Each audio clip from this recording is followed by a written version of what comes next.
C10 Talk, episode 183.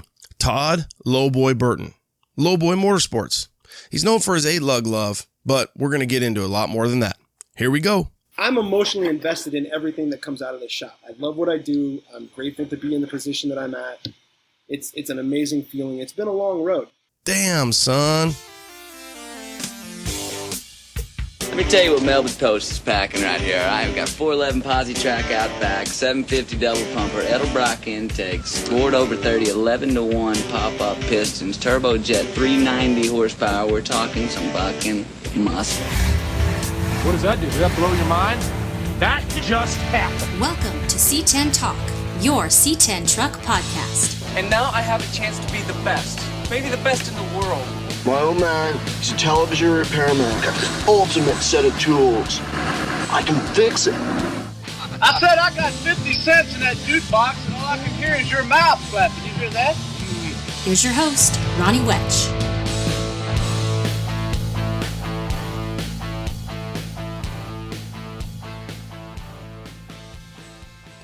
Time to get this party started right. What up, C10 Nation? Happy Friday, coming at you with another Builders series. This one, Lowboy, Todd, aka Lowboy Burton, we went up to his shop, Mr. 8-Lug, and he does a lot more than just 8-Lug love. You'll be able to hear a little bit about that and how we got into doing what he does. You can go to YouTube, check out the video if you want. It's probably about 40 minutes of tour, kind of just checking out the shop, walking around inside, outside. So if you want to check that part out, go over to YouTube, C10 Talk, and it's all there. This interview, I did cut off that beginning part because it's me shuffling my feet like an idiot, and you really can't get quite the visual. So if you want to check that out, go over to C10 Talk on the YouTubes. Otherwise, here is a little Builder Series love with Todd. This Builder Series thing has probably morphed into something a little bit bigger than I thought, but I sure do enjoy it. It's fun to get out, and I believe you guys are digging the content. Tonight, we got Sammy C. So we'll be headed over to the secret showroom. We're going to sit down with previous guest, Sam Castronova, builder of, let me see if I can just think of all this here. So you've got his latest creation is Palo, which is the utility truck. That was a shotcrete truck. He's got a kegerator on the back. It's a party machine. Before that, let's see, you got C-. He still has an amazing original paint, 79 square roaster shop chassis, Domo wheels, I believe LS3, and that was at SEMA 20, I'm going to say 18. Might even have been 17, but I think 18. Oh, before that, he's got Angelo, he's got, Artie, Chili Pepper, Jackalope, Poncho was a big one, and the list goes on. Is on OGMC. Stoner built that for him. He took that to SEMA. So Sammy C, Sam Castronova will be tonight's guest on the Builder Series live. So you can check that out on Instagram or YouTube, however you want, whatever your format is. Also tonight, we're going to have a special guest, Mike Pruitt from Vintage Motors AZ. He just dropped a little bomb on us this week, and he has actually been working with Sam to recreate this service bed, the utility boxes that you see that Sam has on Palo, and a few other guys as well. So what Mike has been doing, he's been working with some companies and creating a new side utility bed box setup. So if you've got an old step side truck, you pull that fender off, that inner panel stays there, and then over your wheel well, boom, you've got some side saddles, a utility box. Mike has created that. He's going to come by the secret showroom tonight and show us the old version, the new version, what's available, and a little walkthrough. So if you want to check that out as well, that will be tonight before Sam and I go onto our Q&A. Mike Pruitt, Vintage Motors AZ. Mike also rolled with us this year on the Eastbound and Down to the Throwdown. So good peeps and a good show tonight. I'm looking forward to it. What else do we have here? So new time, 7 o'clock. Usually that's at 6 o'clock, but in AZ, dude, 6 o'clock, it's like bright and still things going on. So I kind of thought, well, let's go to 7. For you East Coast guys, I apologize. I think you're normally up. Hell, sometimes I'll be texting guys and it's 9 o'clock my time. So I think East Coast guys do tend to stay up a little bit late. Hopefully not too late, and hopefully it's something you can't miss out on. If you do, you know where to get it because you can go over to YouTube. It's recorded there, and then I'll kick out the audio next week from Sam's interview. So new time. Also on C10 Talk, we have Rob Fortier, who I just dropped, and that's the new Truck Magazine Classic Truck Performance. And then they're also doing Modern Rodding. So there's 2 new print magazines, subscription-based only, so you can go back to that episode and check that out with Rob. That's inthegaragemedia.com, inthegaragemedia.com. Over on the OBS Talk, we're still running with Arnie, episode 14, but episode 15 has been recorded. That's going to be with Mike Barsha. Mike is the man behind the 15-year build, No Compromise, a 1996 crew cab dually crew. We saw it at LST this year. It won Best of Show. It's winning everywhere it goes, and that journey has been crazy. I was able to sit down with Mike and capture that. That truck was on the cover in chassis only, Street Trucks 2012. So it kind of gives you an idea of how long this truck has, been in the build and in the process. It's a cat eye truck, so he's got a new body style, NBS, on an OBS truck. Sometimes people are a little crazy about that, but I like a cat eye. It looks pretty rad. He ain't changing it now. Truck's pretty much done. He does have a few tricks up his sleeve that he still plans on kind of dropping into and or on the truck, and you'll hear about that in episode 15 of OBS Talk out next week. Please rate and review the show. That's a big thing for us. That's a big thing when we throw, hey, sponsors, here's who we are, here's where we're at, and that ranking matters. Obviously, the listens matter. We're trying to get out to the world and let everybody know what we're doing, both C10 Talk and OBS Talk. And speaking of sponsors, support those that support you. So the sponsors that we bring on, obviously, they're vetted sponsors. They're people that I would use. I only recommend those people. So great sponsors behind what, we love. I love OBS Talk and C10 Talk. So coming at you, support those that support you. If you need any gear, C10Nation.com, C10Nation.com. You can get all your gear, C10 Talk, C10 Nation, OBS Talk, Obsessed, whatever you need. Check out the website, C10Nation.com. And reminder, 7 o'clock tonight. Next week, the following 2 weeks, no Builder Series. I'm on duty both the 5th and the 5th and the 12th or something like that. So I'm going to take a break from the Builder Series, and then I'll get back at it following that. Although I do think I have a party on the 19th. So who knows? But I'm going to take a little break, and then I can keep the regular content coming your way, but I'll get back in it. I still have a guest is a guest in a list. That's a guest list. A guest of 5 more that I can think of that I want to get to. So I'll keep doing them, just trying to balance it out a little bit. So, all right, guys, please take the time. Love the show, like the show, rate it, review it. Tell your mama, your brother, your sister, your cousin. I don't care. Have a great week. Have a great weekend. See you tonight. Late. All right, we're going to take it on the inside. Hope you guys are digging it. I don't know what happened on IG. It just kicked it off. So I don't know if it was that hour-long mark. Sorry about that, but it definitely just kicked it off. And we needed a beer anyway. So let's go in. Let's talk wheels. Let's talk parts. Let's talk availability. Let's talk whatever you guys want to talk about. Let's open up the Q&As and we'll get it going. So I think I switched that. You got a fresh one? You're good? I am good. Okay. So let's see what we got here. Lowboy builds some of the coolest stuff I see in this community. That is BLD of Things 84. Okay. So let's, YouTube, it's easy to get sucked into IG. What do we got here? So GMC Texas, thanks as always. Daniel Powell, you got your free shirt. Sick Monty, what's up, what's up? Let's see, Shane, what's up, what's up? And then awesome setup. Gotta ask, why make a regular truck into a dually? Why not? Yeah,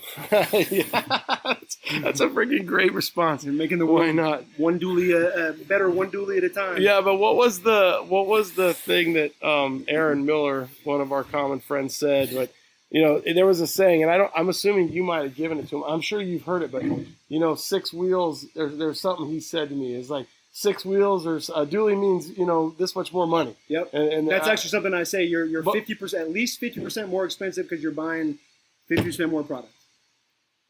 Yeah, your 4 goes to 6. You know what I mean? So crazy. You know, the biggest thing I deal with is, I mean, Mark's a prime example. Mark has built some bitch in half ton, that 63, 64, and 63. Yeah, 63 That he blue had. 63 was an absolute beautiful truck. Kevin and Grunion, those guys tag teamed it and just built a beautiful, iconic truck.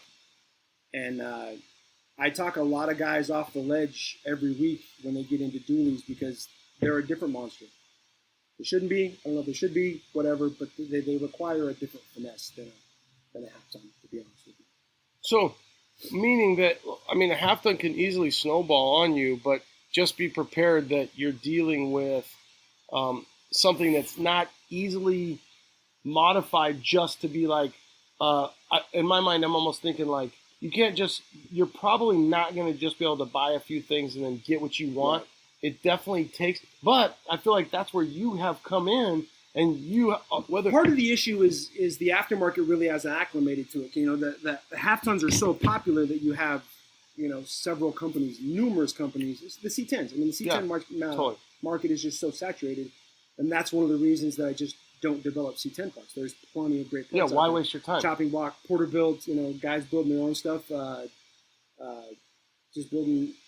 There's no reason for me to build something to try and not waste my time, but I'm busy as it is, so I don't need a distraction to develop a part that there's a suitable part out there. It is wasting your time, unless you want it just for you. But you could just buy it, and right. we talked about it. Your time becomes a value. It's I've been doing this for 25 years now. I'll be 46 this year. When you're young and cocky and think you know it all, you try and do it all. And part of the evolution of what I do is learning to be able to delegate. That's huge. Being, Matador, getting him in the powder coating, getting Johnny, because I used to do all the paint stuff myself, but just, support your brother, man. Yeah. Elevate everybody around you. Well, and it frees you up. Yeah. Isn't it funny how when you do that, I assume, once you do hand that off, you trust the guy, you vet the guy, he's earned your respect, and his skill level meets your demand. Right. Once you hand it off, the feeling is just like, oh my God, I just let go. It's hard because I'm a control freak, alpha male, and I like to have control of stuff.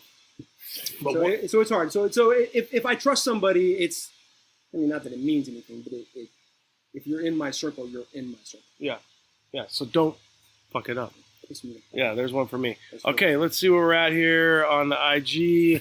Lowboy killing it. Sick Monty, does anyone make a frame boxing kit for an OBS? A frame. So you want to take a stock OBS kit and box it? Stock frame and box it. I would think anybody would just fab it up with whatever material. Yeah, the frame. To be honest with you, the frame rails are boxed under the front portion of that cab, so it wouldn't be difficult to just make your own blades. Go get a sheet of 10 gauge, some cardboard, and make it happen. From right under the cab all the way back to well past the cab is just a straight shot. And you got your transitions into your notch and shit like that. So, Barbie, if you want to come back in, you can try it. I brought Kevin in, and I don't see the availability. So if you guys have any questions, hit them up. While you're thinking of where can I get me one of them red Lowboy hats, would love to get one. Heavy 99 Chevy. I'll sell you this one for $80, but I'm sure if you want one, you can hit him up. Go to IG, follow Lowboy Motorsports, and right there he's got his name, his number, his birth certificate, his social security number, website, everything there. Yep. And you can get one of these pimp daddies. Got a 22 with the crown, and then look at this. When you're driving your chopper down the road and it flips up, you can do this. You don't know, now you know. Now you know. If you need it, he's got it. If he ain't got it, you don't need it. Okay, so you moved here in 86, 84. I moved here in 86. I'm just, what up, Tricky? Okay, so I don't see anything jumping out at me huge right there. So let's see, what do I got for you? How'd you get into it? Couldn't afford to pay anybody to do it. But so you liked it? I came up with the Lowboy name when I was 9. I come from a long line of over-the-road truck drivers. I have several miles logged accident-free. I started driving I drove my first Kenworth when I was 12. It was an 85 Kenworth, 48-foot alloy spread axle. Okay. Yeah, well, I don't know what my dad was thinking. He was a trucker. We put a lot of miles Over on the those road. trucks. Yeah, my dad passed away in 13. I miss him every day. I am my father's son in that my work ethic and go mentality is definitely derivative of him. I couldn't. You figured that when I got in. Lowboy is a truck, right? That's a trailer. Actually, Lowboy's a trailer. Yeah. So for the audience, a Lowboy is a trailer. Like if you think about a Caterpillar, a big rig. It's a heavy haul. It's a heavy haul trailer. A lot of times you see the D8, D9s, whatever, the big cats and stuff like that. The tongue usually comes off the front, and they'll load it that way, and then they'll back the truck back up and load the tongue up. They're called Lowboy trailers, and I always just thought that would be a bitchin' name for a shop. And it is. Yeah. Especially because it works. Go low. It works. Go low.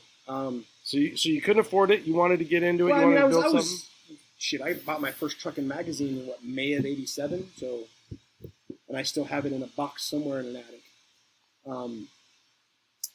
You figured that there was mid to late '90s. There wasn't a whole lot of people doing a whole lot of things.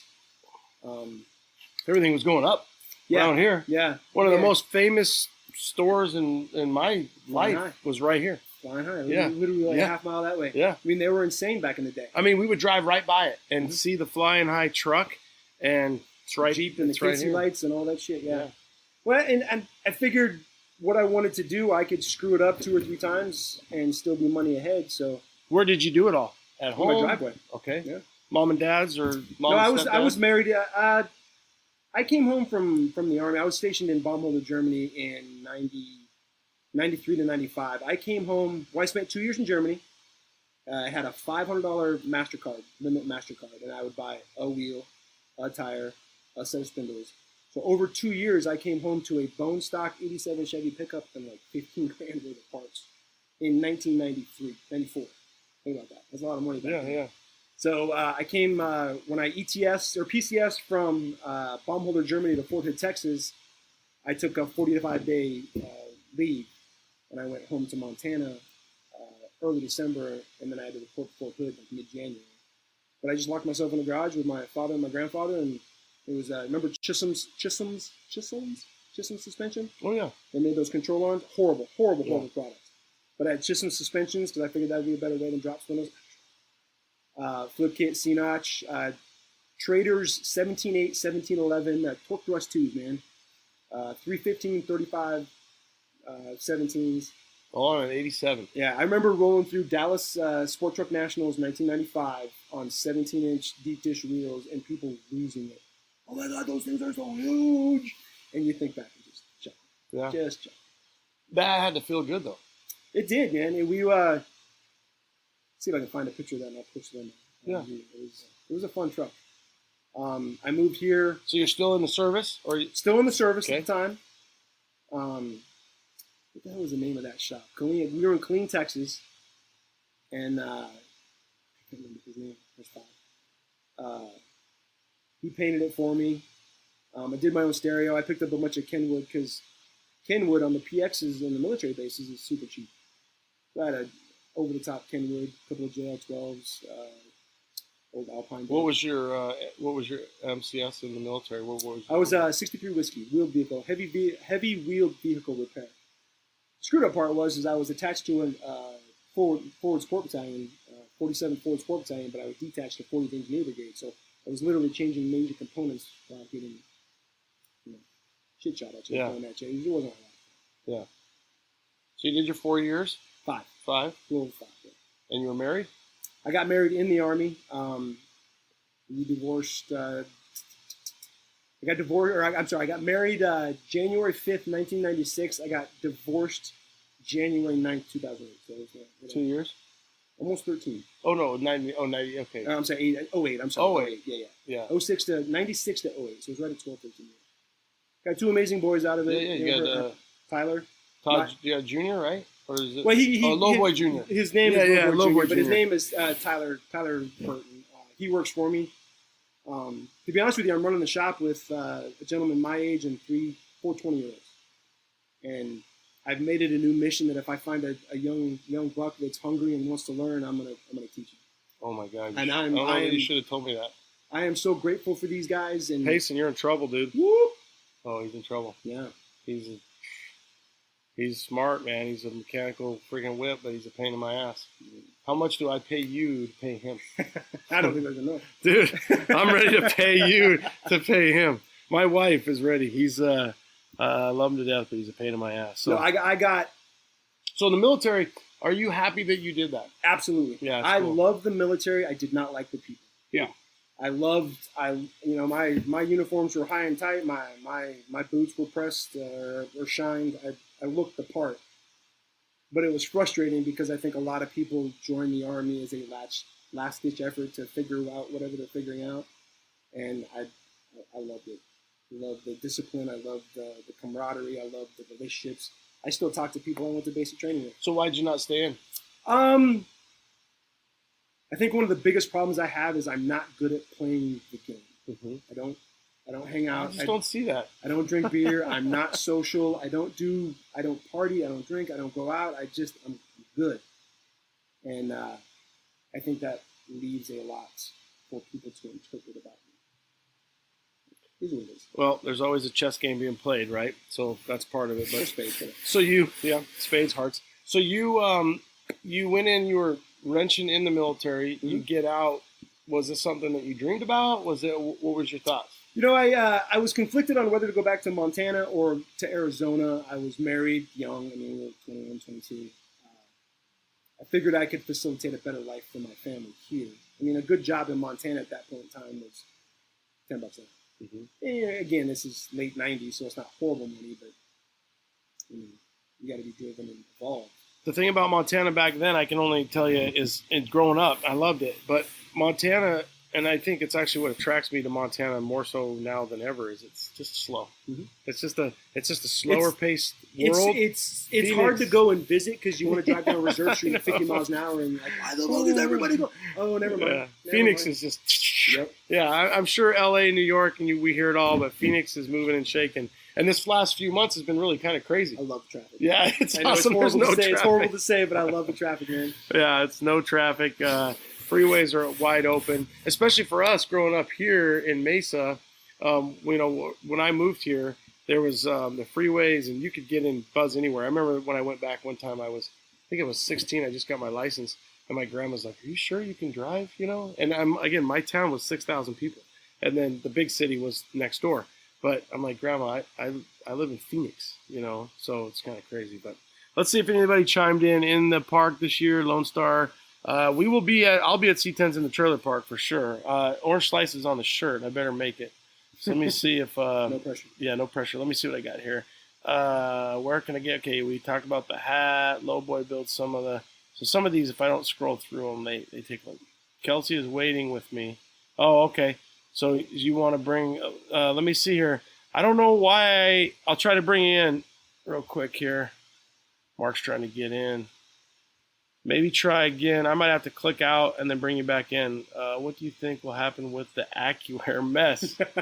We literally talked about. We knew that would be part of it. That's old news, guys. We don't know. And you nailed it on it's a mess. It's a mess. And we even said, we're like, how long? That was literally one of the first things. We're like, how long is it going to take till somebody goes to ask us that? Wow, we're already low on that. So I got a solution for that.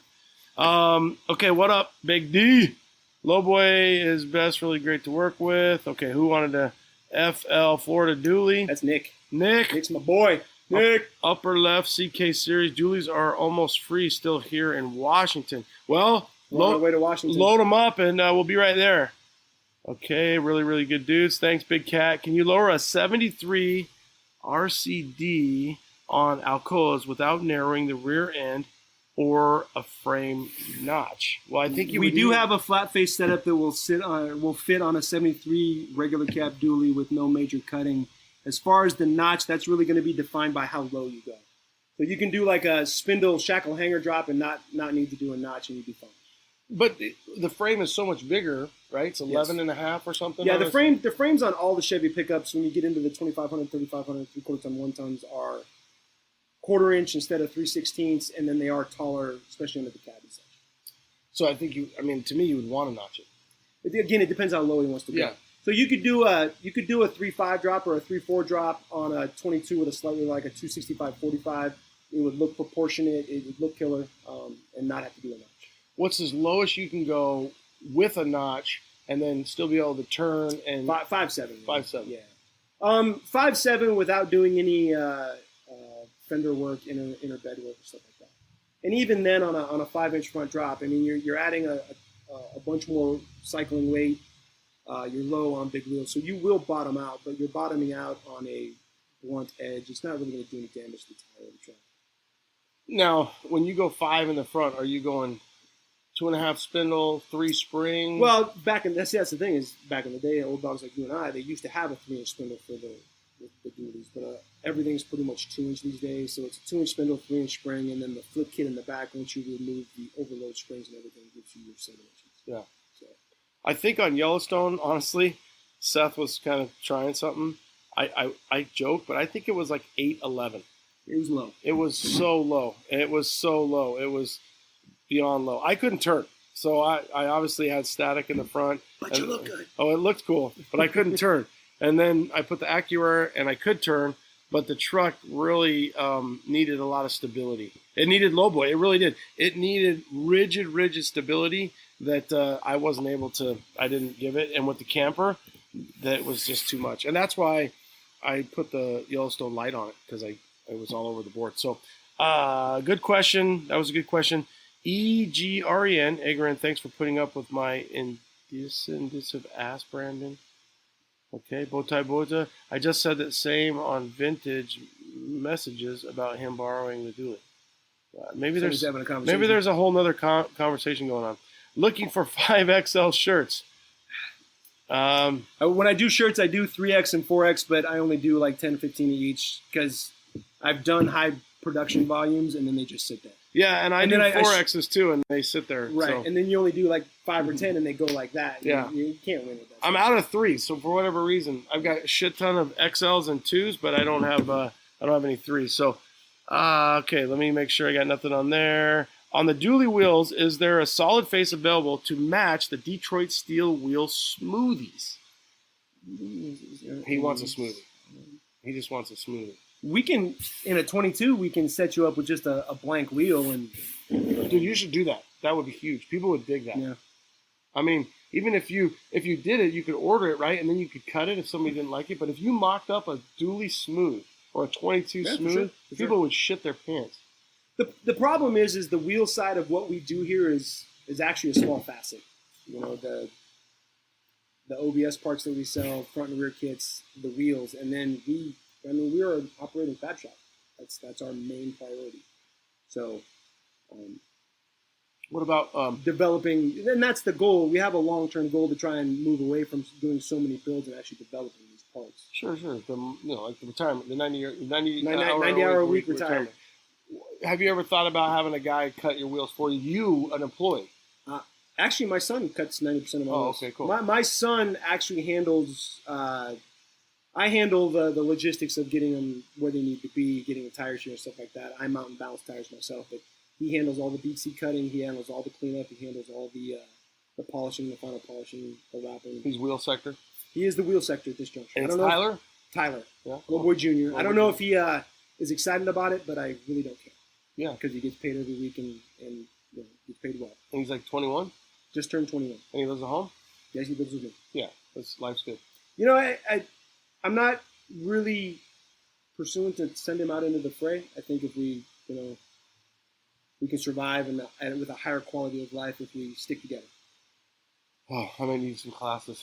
I might need some therapy on that one. But, I've got 2 boys, Tyler and Kobe. They just turned 21 and 18 respectively, and I adore the ground they walk on.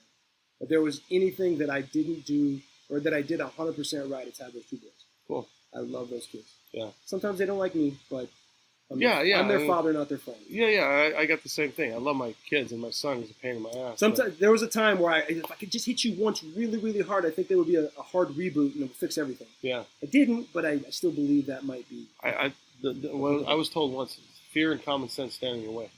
It's for the kids. That's for the kids. My mom said that along with your big mouth is overloading your hummingbird ass. That's true. Or your mouth is right and checks your ass can't catch. Right. So this might be part of the something about the shop. Todd's been putting up with my indecisiveness for months. I hate being that guy. This is Vintage Warehouse VW shop. Dude, I love talking to that dude. Yeah, so there you go. What up, GSI Scott? Pimp.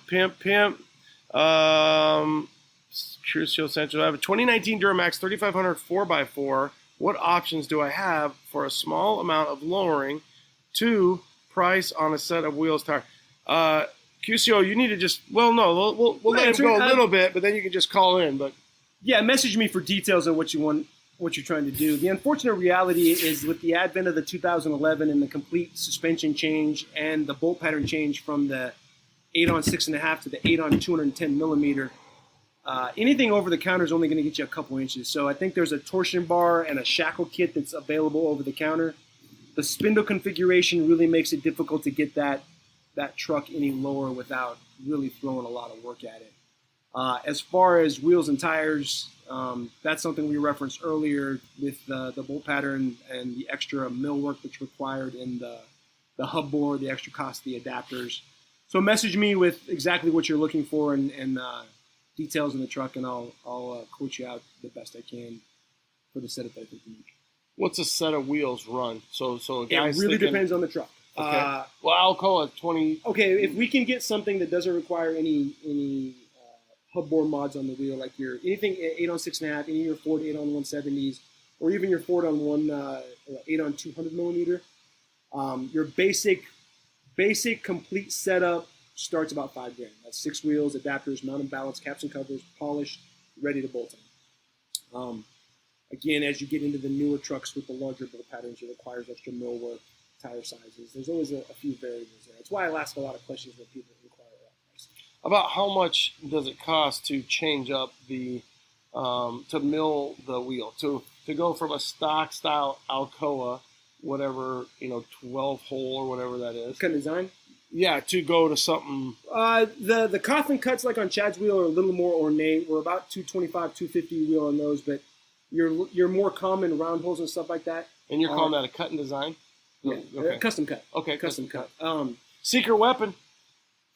Come say hi. Rome the Polisher in the house, working. How do? What up? What up? Teamwork, baby. Y'all done? Thank you, sir. Secret weapon. Shoot me a total. I'll pay that. Yeah. Appreciate you. Thanks, Rome. See you, Rome. Have a good weekend, man. Happy Memorial Day. I think I need to plug this phone in here pretty soon. So, okay. QCO, he's got you there. Let me see what else I got. Damn, didn't know he was prior service. That's badass. Salute. LOL PX deals. Yeah, right? My concrete guy just came in with the price. I have no idea. I didn't mean to cut you guys off. God damn it. Thought we were friends, man. Jesus. I know. I just lost IG. Yeah. I think he just kicked me off IG. They're all like, what the hell? Yeah, you were, wasn't it? Okay, now we're back. Yeah, they're all like, shit, what happened? My buddy just sent me my concrete numbers for, I'm trying to figure out if I should do a garage or a shop at the house. And so that was a lot of money. Thanks for your service. Thank you. You as well, Nick. Wish I had someone to teach me when I was young like that. That's why I'm going to send my son over here. Know what you were talking about, fellow vet. Thank you for your service, RB Vet. Mr. Joe Riviera. What's funny is I've talked to people who I've clashed with, and as soon as we find out that we're respective prior service, it's a completely different interaction. It's weird. Something common. Yeah, I mean, to be honest with you, I think prior service guys are a little protected, and if you haven't experienced it, you just don't know. I mean, there's a weird camaraderie, and it's hard. I mean, it's probably a lot like the firefighter thing. You're really trusting somebody with your well-being. I don't want to be as dramatic as saying my life is in your hands, but well-being, it's definitely a teamwork atmosphere, and develop those bonds. And like I said, there's plenty of people I still talk to. Curtis Gilliard. I mean, we went to basic AIT and ended up on Bumbling together. I just flew out to his house a couple of years ago and spent the weekend. I would say that what it is, though, is whether it's the fire service or the military is, and every second the day the world turns, it's less and less that you're put into that teamwork type, life. Like it's not just whether it's 8 weeks in boot camp, whether it's whatever it is, you depend on other people. And so whether you grew up with 10 siblings or 2 siblings, or you were an only sibling, you just learn to count and trust other people, right. count on and trust other people. But right. you have to. You have to. You literally have to. And to be honest with you, you make connections with people. You get sent out into the fray and deal with some of that stuff. You develop conscious, subconscious bonds with these guys. Well, I think it makes you get along too. It does. Like now I see people where it's like, oh, well, not to segue anymore, but it really showed me what a chaotic place the world is. Yeah. And did you get to travel some besides Germany, some other places? Yeah, no, I spent time in Bosnia, Afghanistan, Iraq. We did a bunch of cleanup missions with that Somalia BS that we dealt with.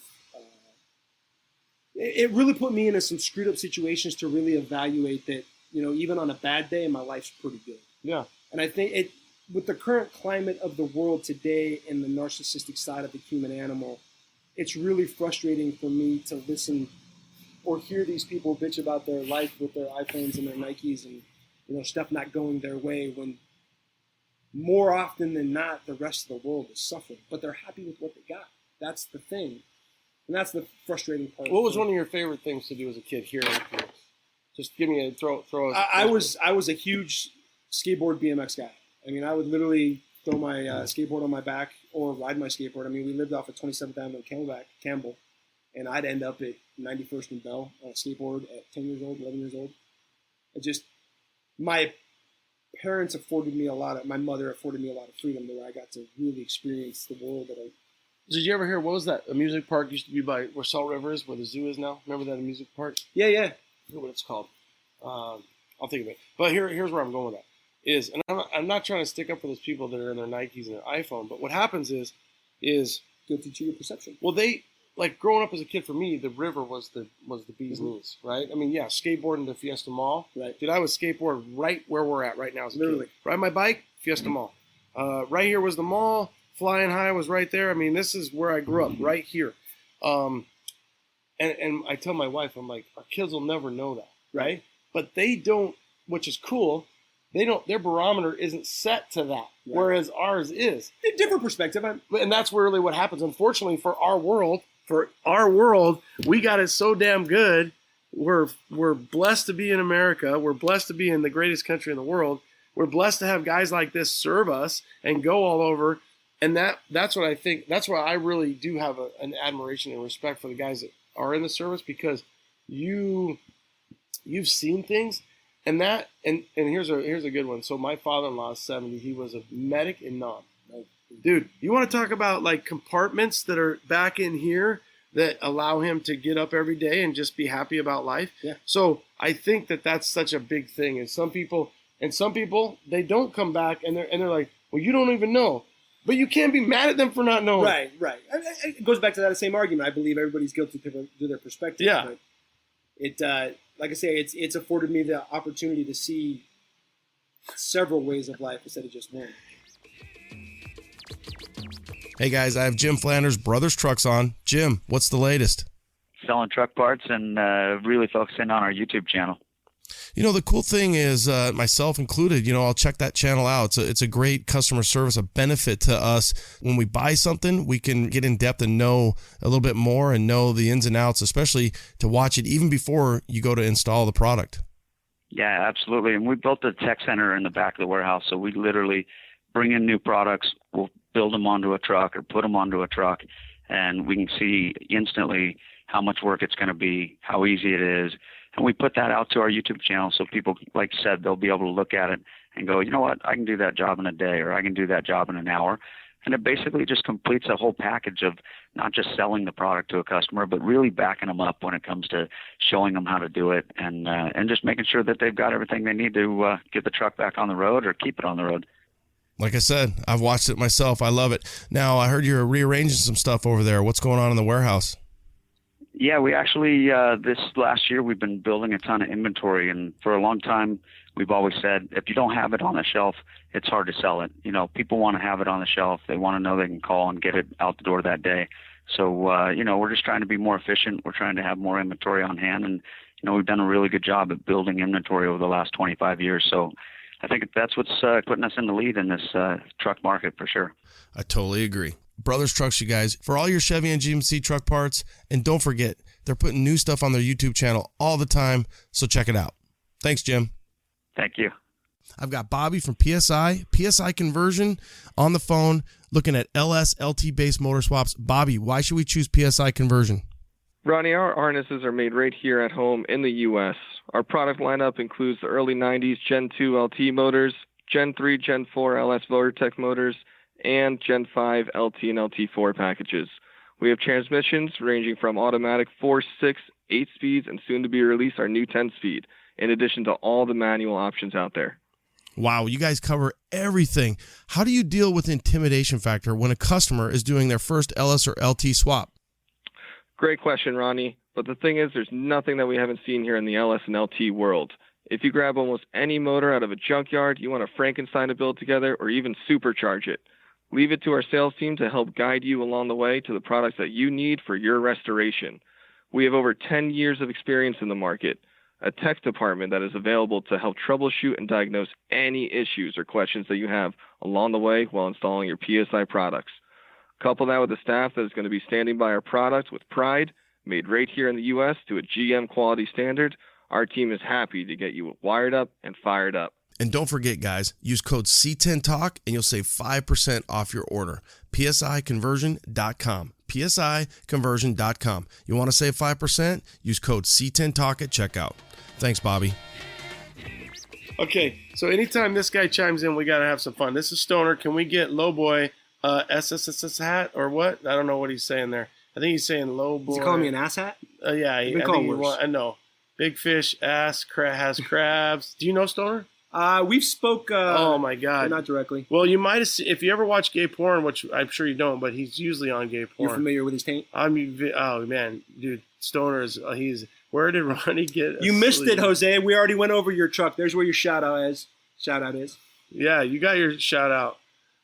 Stoner, that's new. It is. It's all coming together. It's new, but it's coming together. Yeah, we ran out of Sharpie. Yeah, we ran out. What up, CTP, Travis? Sam, what's up? What up, Todd? We got a lot of what up. BBC, I meant. Okay, Hot Rod Dave. With this, okay, so Hot Rod Dave he has kind of like the red square back there. I think his might be like an 82, 81. With 610 drop, what tire wheel combo do I need? Are you talking, but you're not going to go dually or half ton? It's dually. Okay. Yeah, well, I believe, but the truck that he has is a dually.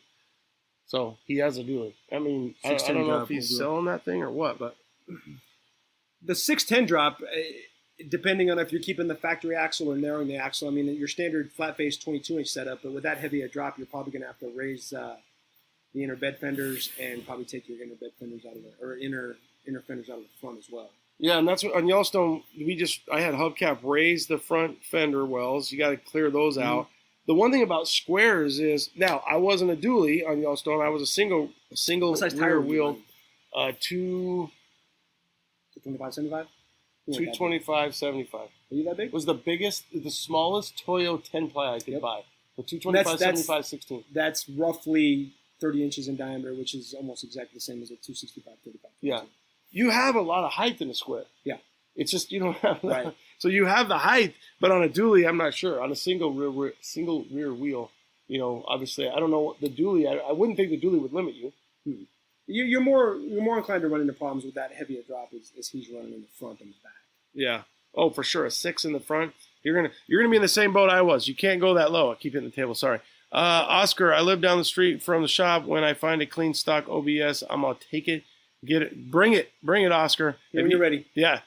All right, let's see. Dave at Superchargers Online. What up, Pimp? What up? Hey, Ronnie. Oh, you're teasing me now. It's not, Bree. I know it's not. Really avert your eyes. Ronnie and Stoner are flirting. Todd, I think I want lower. This is bodied Avi. Shut up, Brandon. That's his Avalanche. Oh, it is the guy. I was saying he's not going to watch. See, here's what Brandon did. Brandon brought me the Avalanche. Beautiful truck. Love Brandon to death. And we had a long conversation about it. Hey, you keep talking. Do you want to body drop it? Remember, Brandon? Do you want to body drop it? And you asked my opinion. And I said, took the money that's going to body drop it and finish the truck. And then 2.5 later, you brought it back to me to completely tear apart the body drop? Come on, man. Yeah. How many times has that happened to you? More often than I'd like to admit. All right, so I got power there. So I'm gonna. The frustrating part with that is I'm emotionally invested in everything that comes out of this shop. I love what I do. I'm grateful to be in the position that I'm at. It's an amazing feeling. It's been a long road. So, and Brandon's Avalanche just came out. Mucho, Beautiful. It just came out beautiful. It looks great. Everything right flowed. now. Everything, and so the emotional turmoil of What the hell? security issues. Yep. Okay, pause. We're back. The dumbass emotional toll of cutting all that killer results out sucked. But now we're gonna have a bagged and bodied stock Ford Avalanche hitting the streets here soon. So. That almost reminds me of what you're telling the customer. Have a plan, and then you almost should adjust yourself to know that it's going to change. By this point in the game, I should just assume it's going to change. But Exactly. I get surprised every time, man. Every time. All right, Bodied Avi. Sorry, I was saying you're crazy for doing that, but it is pretty sweet. Everybody drop an so an NBS dually. Actually, we're getting ready to do one for Nick. So stay tuned. Next couple months, we'll have a 2001 8.1 Allison bone stock truck coming in for bags 24s stock Ford. Wow, gonna be bitchy. Okay, cool. Jim Burton, QCO, what up? What up, Uriel? Appreciate all the hard work. Avalanche is really coming together. Where does he live? He lives way out west. Okay, PHX, but on the west side. He's out on like 110th and Bellish area. Oh wow. Yeah, no, he's way out there. Like East LA. Pretty much. How do these guys find you? Those type of guys? Word of mouth and social media. I really don't advertise. I'm a horrible businessman in that I don't really carry business cards around. I really prefer to be out of sight, underground. I'm not going to be the guy with my inflatable waving. You want to just lock the doors and put the nose down and. It's why I enjoy the weekends, man. I come in on the weekends and I close the doors and turn the music up and just kind of ignore the phone and everything. And I'm sure it upsets people, but I'm human. So now, and not to get too personal, but you're divorced and you never got remarried. You got the boys and just this is your other wife. Pretty much. Your girlfriend and your other wife. No, this is probably sabotage more relationships than I would care to admit, but. Again, I'm grateful to be where I'm at. I'm not working in a cube. I'm not working 40 hours a week for somebody else who just is never going to be happy. Yeah. So, cool. Okay. Okay. True. Thanks again, Todd. So this is Moth at 22. Paul's got the cover dually and he's building a Porterbuilt based C10 on his own right now. So. Okay. Yeah. Now, if you go to Instagram and search the hashtag cover dually, you can see Paul's dually. And it's actually the blue one? The orange and purple one that was on the cover of Truckin' and Street Trucks in the late 90s. Orange and purple down low? It was orange on the bottom, purple. It was all purple with a shell on it was originally featured, and then like a year later, it was no shell, orange and white, or orange and purple. Okay. Orange on the bottom, purple on the top. But if you search that hashtag, you see the build pictures. I believe it's currently still in paint jail, right, Paul? So it's in paint jail. 3+ years now. And it's coming back here. That's what he's saying. Is it? Say, I promise you'll have the dually back this year. Fingers crossed. Fingers crossed. Looking great, fellas. Have a great weekend. Salute. Thank you, Left Coast. Okay, I have nothing but respect for you, buddy. I'm stoked to be able to call you a good friend. Travis. Yeah, that's one of the funny. Let me tell you a Travis story. Travis called me up out of the blue. He's talking about CTP Travis. So if you guys don't know who CTP is, that's a guy I have customs, down to earth, and he is the guy who built the C50, took to SEMA 2019 AccuAir with the Ferrari on the back. CTP, really good people. That's how many stories you can tell. You look at Ferrari in the back of my C50. That's who I am. My name's Travis. My name's CTP. No, Travis called me out of the blue, and I was a big fan of the IF days, dealing with those guys, watching what those guys were doing. I worked for SRP at the time on my little cube, and I'd search over and troll IF Customs page all the damn time. So Travis called me about wheels, and we had many, many amazing conversations, just cut from the same cloth. Love that dude to death. Humbled to be able to call him my friend. Cool. Humbled. Isn't that cool about how this scene, like the military, you met people. Mm-hmm. Some people you clicked with, some people you didn't. And that's a reality in life. Yeah, you're never going to be able to make everybody happy. Part of the evolution of being in business is to be able to identify those people. Yeah. and you just have to learn, who the people are that you are drawn to, and then make life easy. And I love dealing with excitable people, man. Let's make something happen. Like I say, like we were talking earlier, let's leave a legacy. Let's build something cool. I'm all about it, man. Yeah, and he's building. I mean, you don't get this many people coming in to chime in to say, love what you do, thanks for doing what you do, thanks for your service, so on and so forth, unless you're building something really cool. So Travis, thanks for that, dude. Get out in the garage and do something this weekend. Ellis Fab, what's up from Canada? Hot Rod Dave, yes, it is an 80s. Oh, this is Dave. Is this your red truck? It's your dually, right? Yes, okay, it is his dually. So it's the same thing. If you're 6 in the front, you're going to be super low. You're going to have a tough time. I think he actually probably already is. I mean, he's got that thing freaking on the ground. I wonder if he's rubbing already. Hit me up. Shoot me some messages. Yeah. We can bounce back and forth and try and figure out a solution for what your end goal is. Some of those wheels would be badass on a dually I picked up. Shoot him. He'll cut you any wheel you want. Inner front fender are raised, rear is stock. Yep. Okay, so bow tie. Okay, let's see if this guy wants to come in. Let's see. Who is it? I don't know. Bow tie box boy. Let's see. Let's just see. Not familiar with that gentleman. FarmersOnly.com, cold cart. There's nothing wrong with that. Oh, Jeremy cracks me up. All right, here we go. Let's see. Oh, wow. Oh, yeah, we brought you in, dude. You sure did. Like me now. Man, hit the lights. Hit the lights. Hit the lights. So, yeah, I think sometimes people don't realize we might bring them in. Yeah. Cameron Dooley saying that Todd snowballs on my builds. He does the same for me. Oh, yeah, well, now we're cooking with oil. Look at that pretty face. Look at that pretty face. What are you working on? I'm still working on my your utility. Yeah. The one from Matador. Oh yeah, I remember. Yeah. Yeah.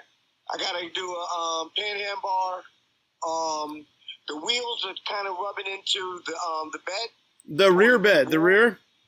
Right, but only on a turn. So I know I need some kind of track bar. Or you got some suspension flex going on. To the back. Yeah, because so what he has, James has so for the audience, James has one of those old school steppers that has a utility bed bolted onto the side. What is it, like 71, 72, your truck? 69. 69, okay, 69 with a utility bed. And so it's probably like one side when you're driving one way, it's pulling over, it's tracking the bar. It's the right. Well, it's probably a combination of some suspension flex and a body roll. So you need to find a way to maybe narrow that axle just a touch. You know what axle's in it? 12 bolt, 10 bolt? 12 bolt. What size wheel and tire are you running? I'm running 20 by 10s. On a what size tire? So in the rear, is it a 295? I believe so. I'm running out there right now. All right, let's check it out. That's all right. All right, let's see this thing here. I want to see if he's that much meat. He brought it to Matador. Matador had one of his birthday parties, and he was out there. I met him. Gotcha. Oh, yeah, we're getting the tour now, James. There we go. So I'm running. Oh, you froze. You're switching between Wi-Fi and your cell data. Hey, James, you got to get closer to your router. You broke up because you switched over from your router, your Wi-Fi to your Wi-Fi to your cell. Go ahead. Go and say again. Okay. 255, 55, 20s. This is pretty. That's in the rear? That's all around. Oh, okay. 255 what? 20s. 255 20. 255 35, 255 40. Oh, yeah. What's the second number? Is it 45? What series? No, 55s. 50. Oh, that's a big tire. Can't see it. Oh, I got some more light. All right, get some more light. The other thing you got to be worried about is that generation truck with the factory panhard bar lowered will actually push the axle off to one side slightly, which might be part of your issue as well. It seems like it usually pulls it to the passenger side because it comes off that driver's side. It's at an angle, so it pushes it off. So sometimes you... There you go. Now we can see it. 255. Go the other way. Otra vez. Yeah, go the other way right there. 255, 55, R20. Okay. It's a pretty good tire. Yeah. Yeah, you got a lot of meat. We were just talking about that. You're in that Sir Mix-a-Lot. You're running that 55 series. He's on, bro. Literally. That should be his song. Yeah. So there we go. So what's it doing? Is it rubbing on both sides, James? It's only one side. It's the left. It's that left turn. Benny's. It's always the right side. Yeah, it is. It really is, because that track bar, on that like he's saying, that track bar goes to the left side and then comes down, and it feels like it always wants to pull over there. Yeah, when you lower that, you're changing the dynamic of that panhard bar, so that might be actually pulling the axle one side if you're noticing a rubbing on one side more than the other. Right, and I did get the. There you go. That's actually the next statement I was going to make. I believe McGoy CPP, they make an aftermarket lowered panhard bar that's supposed to correct that. Okay. It runs from the top all the way down to the. Yeah, it should replace your factory panhard bar. So from the frame to the factory location. The other thing is with you lowered, if you want to modify that and put a longer panhard bar in, you'll notice your working radius with that larger radius. You'll probably solve that problem as well. You won't notice as much side to side through suspension cycle as you drive. Okay, I did get the long one. Okay. That goes from the top to the down to the axle, yeah. Side suspension. Yeah. So I did get that. Yeah, and if the CPP panhard bar doesn't solve your problem, like I say, the other solution might be to actually make a long one, make a custom one, and we can locate that, and then we can make it adjustable to fine tune it. Oh, nice. That would be awesome. James. Thank you. James, put it on. Let us know. Put some clothes on. Let us know. How do I how do I do the adjustment? I don't think there's much adjustment on that. It's just it's like a locking.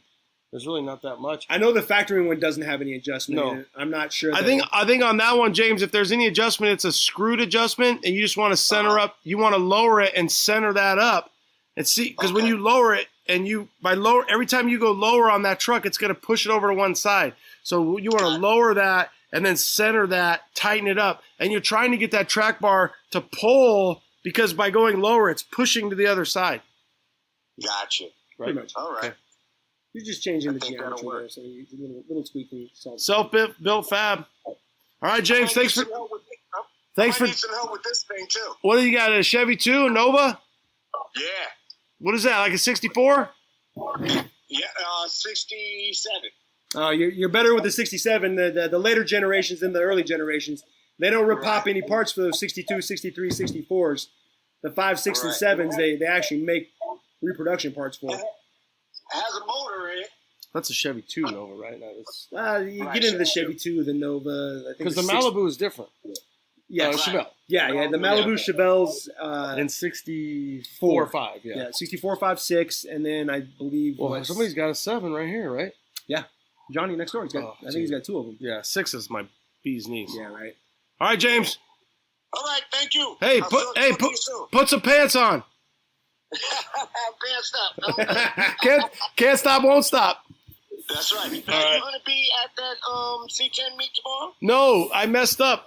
So I know that was at graduation. I thought it was in the morning, and then I found out that it's at night, and I had already made plans, so I won't. So are you going to be out there? Yes, sir.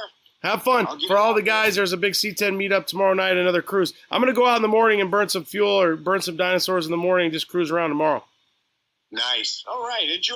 Okay, see you, James. Happy Memorial Day. Bye-bye. You too. Thank you. All right, what else do we got? We got anything on the YouTube trying to... we got 80 Grit chimed in. Okay, let's see what he's got. He's just running his mouth there. Okay. Kevin. Okay. I nicknamed him 80 Grit because he's a racing. And he's saying you're 80 Grit. Maybe you're 40 Grit. There you go. 5.7 drop on coilovers on 20, still bottom. So this is C10 something.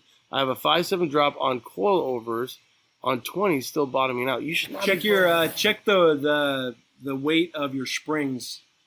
Could you tune them up? You can tune them up, and you when you set them up, you put a certain amount of preload in it. But if he's got a 175-pound spring where he needs a 225-pound spring or a 200-pound spring, check the weighting on the springs that you have. You shouldn't be bottoming out. What weight should he have? It depends. We don't know what you have. So what do you tell have? us what you have. If you have, so for the audience over on the gram, He's got a C10 as his name, 5.7 drop, and a coilover on 20s. Still bottoming out. I assume it's probably just a regular C10, but that's surprising to me that a 5.7 he's bottoming out with the coil. It's got to be something to do with the spring rate on the coilover spring that he's got. I would probably say you could have a heavier spring. Tuning in with the wife. This is AV. Tuning in with the wife from Cali. What's up? What's up? What are you gonna do with that clean two-door Tahoe you got? How does he know I have a two-door Tahoe? I don't know. Somebody does. Somebody's scoping your shit. I do have a 99 super clean, just over 100,000 mile, beautiful two-door Tahoe. It only had we wheeled and dealed for it. It will be up for sale soon. We put new wheels and tires on it, and we're gonna lower it a little more respectable stance, and then we'll OG paint. Yeah. It's like a 106,000 mile original 350 4L60. Yeah. Beautiful truck. It's like a dark burgundy color tan interior. It's got the tailgate, not the barn doors.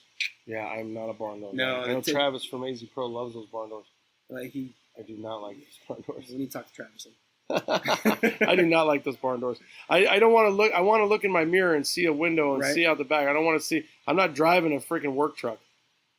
Yeah, somebody knows. Two-door Tahoe, so he's all fired up. Self-built fab, man, this is great. Okay, let's see. So we're pretty much cut up there. Unless the C10 guy chimes back in there, we're good there. And we're going over here. Lift the glass long beds bolt up to chassis cab specs? I'm not sure I understand that. Do long beds bolt up? Yeah, there's no Are you asking about the cab and chassis axles? That's a long time ago. That's his name. Valey DSGG. I got my glasses on too. Re-ask that question. Translate it for us, and we'll try to hit it on the YouTube. So his question was C10, C30, and then rock, and then he said, Lowboy killing it. Do long beds bolt up to chassis cab specs? I'm assuming you're asking about the cab and chassis axles. I really don't like dealing with the cab and chassis axles because they're roughly 9.5 inches narrower. They do swap into. What does that mean? What does a cab and chassis axle mean? Okay. Cab and chassis axles. We're going deep. Cab and chassis. You want to go deep? We'll talk about the 99 and 2000 dualies as well.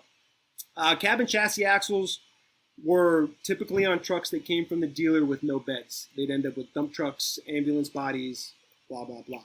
Service trucks? Service trucks, correct. Okay. A lot of times, all they really are 3/4 ton axles with the 1 ton hubs on them. Your cab and chassis axles are about 9.5 inches narrower than your corporate 14 bolts or your Dana 70s. How do you tell? Because when I see a 14, I see a Dana 60. Most of your square bodies are going to have Dana 70s in it, and the quickest way to tell that is look at the diff cover. If it only has 10 bolts, it's a Dana 70. The axle tubes are pushing 4 inches to where your corporate 14 bolts are 3.5, 3 3/4 inches. But how do you tell if it's one of the service bed cabin? It's chassis? Narrow. The wheel mount surface. The wheel mount surface is in the 61, 62 degree or inch range. And to be honest with you, it's a little too narrow for me. It ruins the spatial orientation of the truck. It actually sucks the rear wheels in too much for me. So in layman's terms, what I would think is a guy is going to say, well, I get this axle. I don't have to narrow my axle. And is that what he's asking? There's two things. The typical process is to swap in a 3/4 ton single wheel axle. But that only really works if you're going to run a 22 or larger wheel. If you're going to continue to run a 16 and you want a narrow axle, which was really like Yellowstone had a single rear wheel. Right. That would be... But if you look at the drum on it, the drum specs are only 6-8 inches to where the drum specs on a 1 ton are probably 11-12 inches. Yeah. So the offset on that rear hub. So you could put a cab and chassis... But you can change all that out, right? Correct. Especially you're going to go to disc brakes anyway, well, right? Cab and chassis... And there's so many variables here. If you wanted to run an inside 16, you would probably want a cab and chassis axle because the brake setup will clear that 16-inch wheel. I'm not a big advocate of running an inside 16 on an outside 22. It does work. A 225 75 16 and a 265 35 22 are effectively the same overall height, but the difference in the flex in the sidewall, you will notice it's a tire wear issue. So that's crazy. So obviously, because I'm not in the dually world, but that's why we're here. So guys are going to run a 16, save some money. Yep. On the inside, they got an inside brake. Yep. And then they're going to run a 22 on the outside. Yep. It looks good.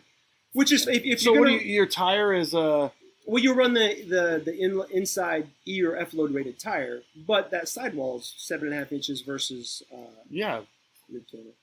Oh, because it ends. A lot of times what'll happen is it'll end on the hour mark. Gotcha. So we just go, okay, so we'll delete the video and we'll delete, and then we'll go here. We'll just let it clear out. And it's actually good. I should be doing it more because what it does is bog and bind down. Well, no, it tells everybody. So when I go to do it again right now, so I'm going to go live again right now. And what it does is I got to hit this little button right there. And then I'm going to go over here and go to live.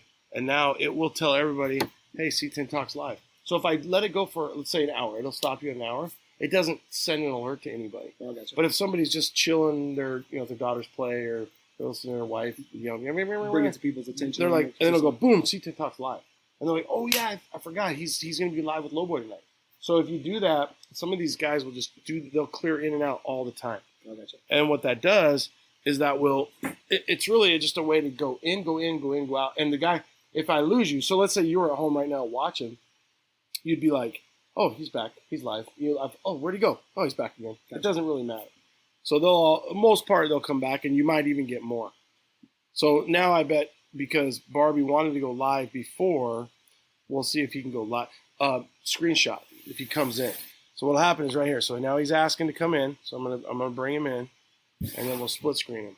And so he's gonna come in, and we're gonna be like, "What's up? What's up? Olale, olale, olale. We're living. Oh, what's up? What's up? Hey guys. What are you up to? Some couch time?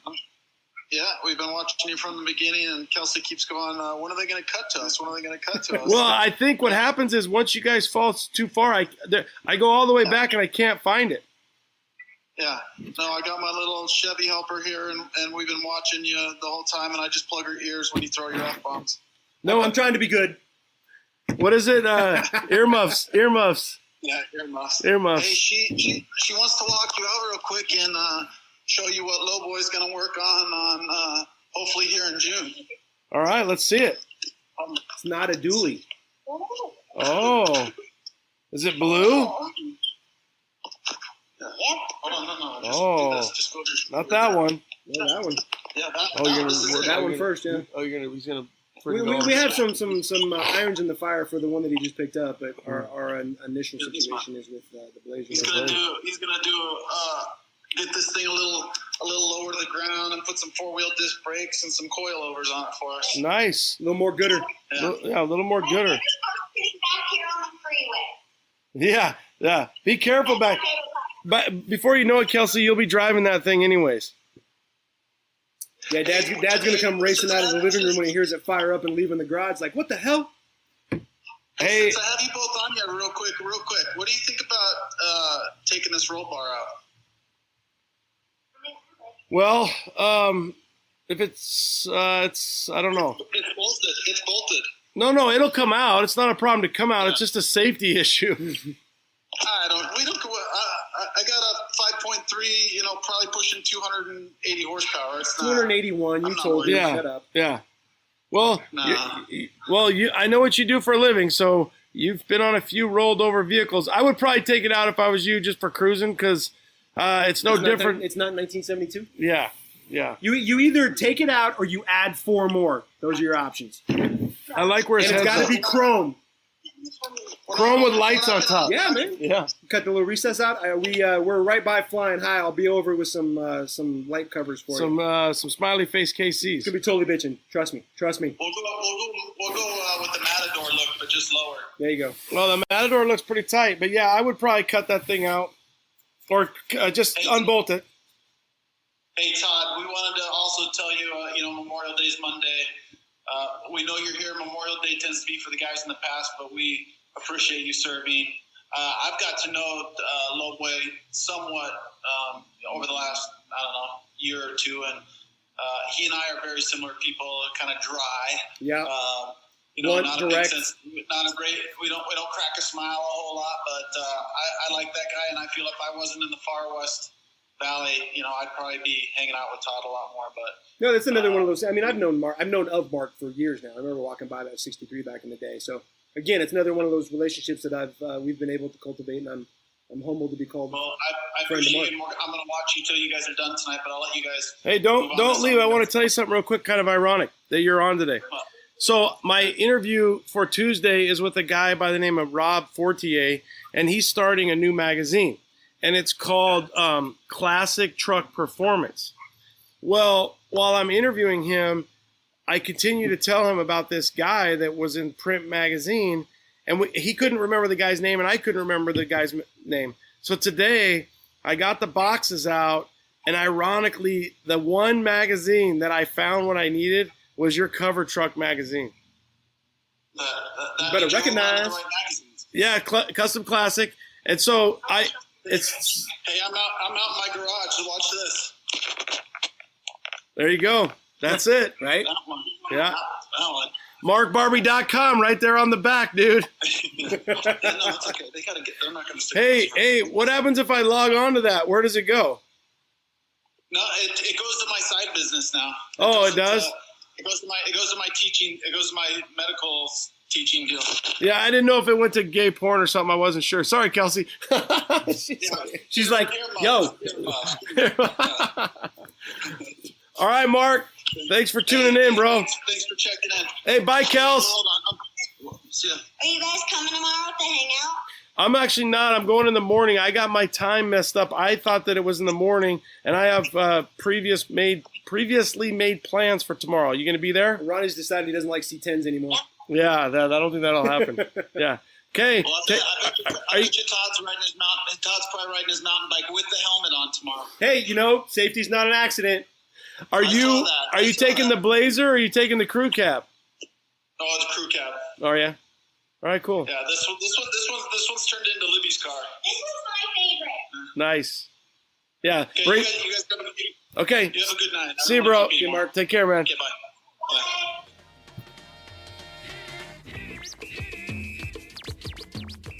Hey guys, one of the biggest upgrades I was able to make on Orange Slice is my lighting.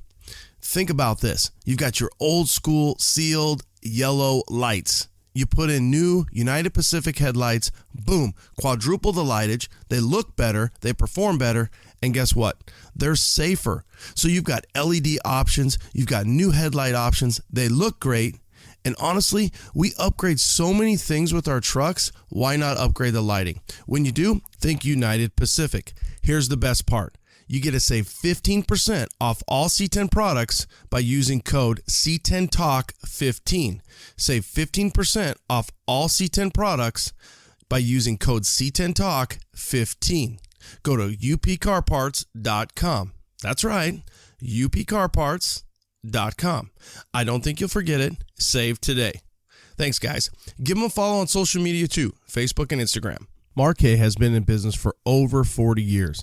It all started in the original owner's garage. From humble beginnings of a couple parts in a garage to a 2-building manufacturing facility making over 6,000 parts, Marquet has grown to be one of the country's premier truck parts manufacturers.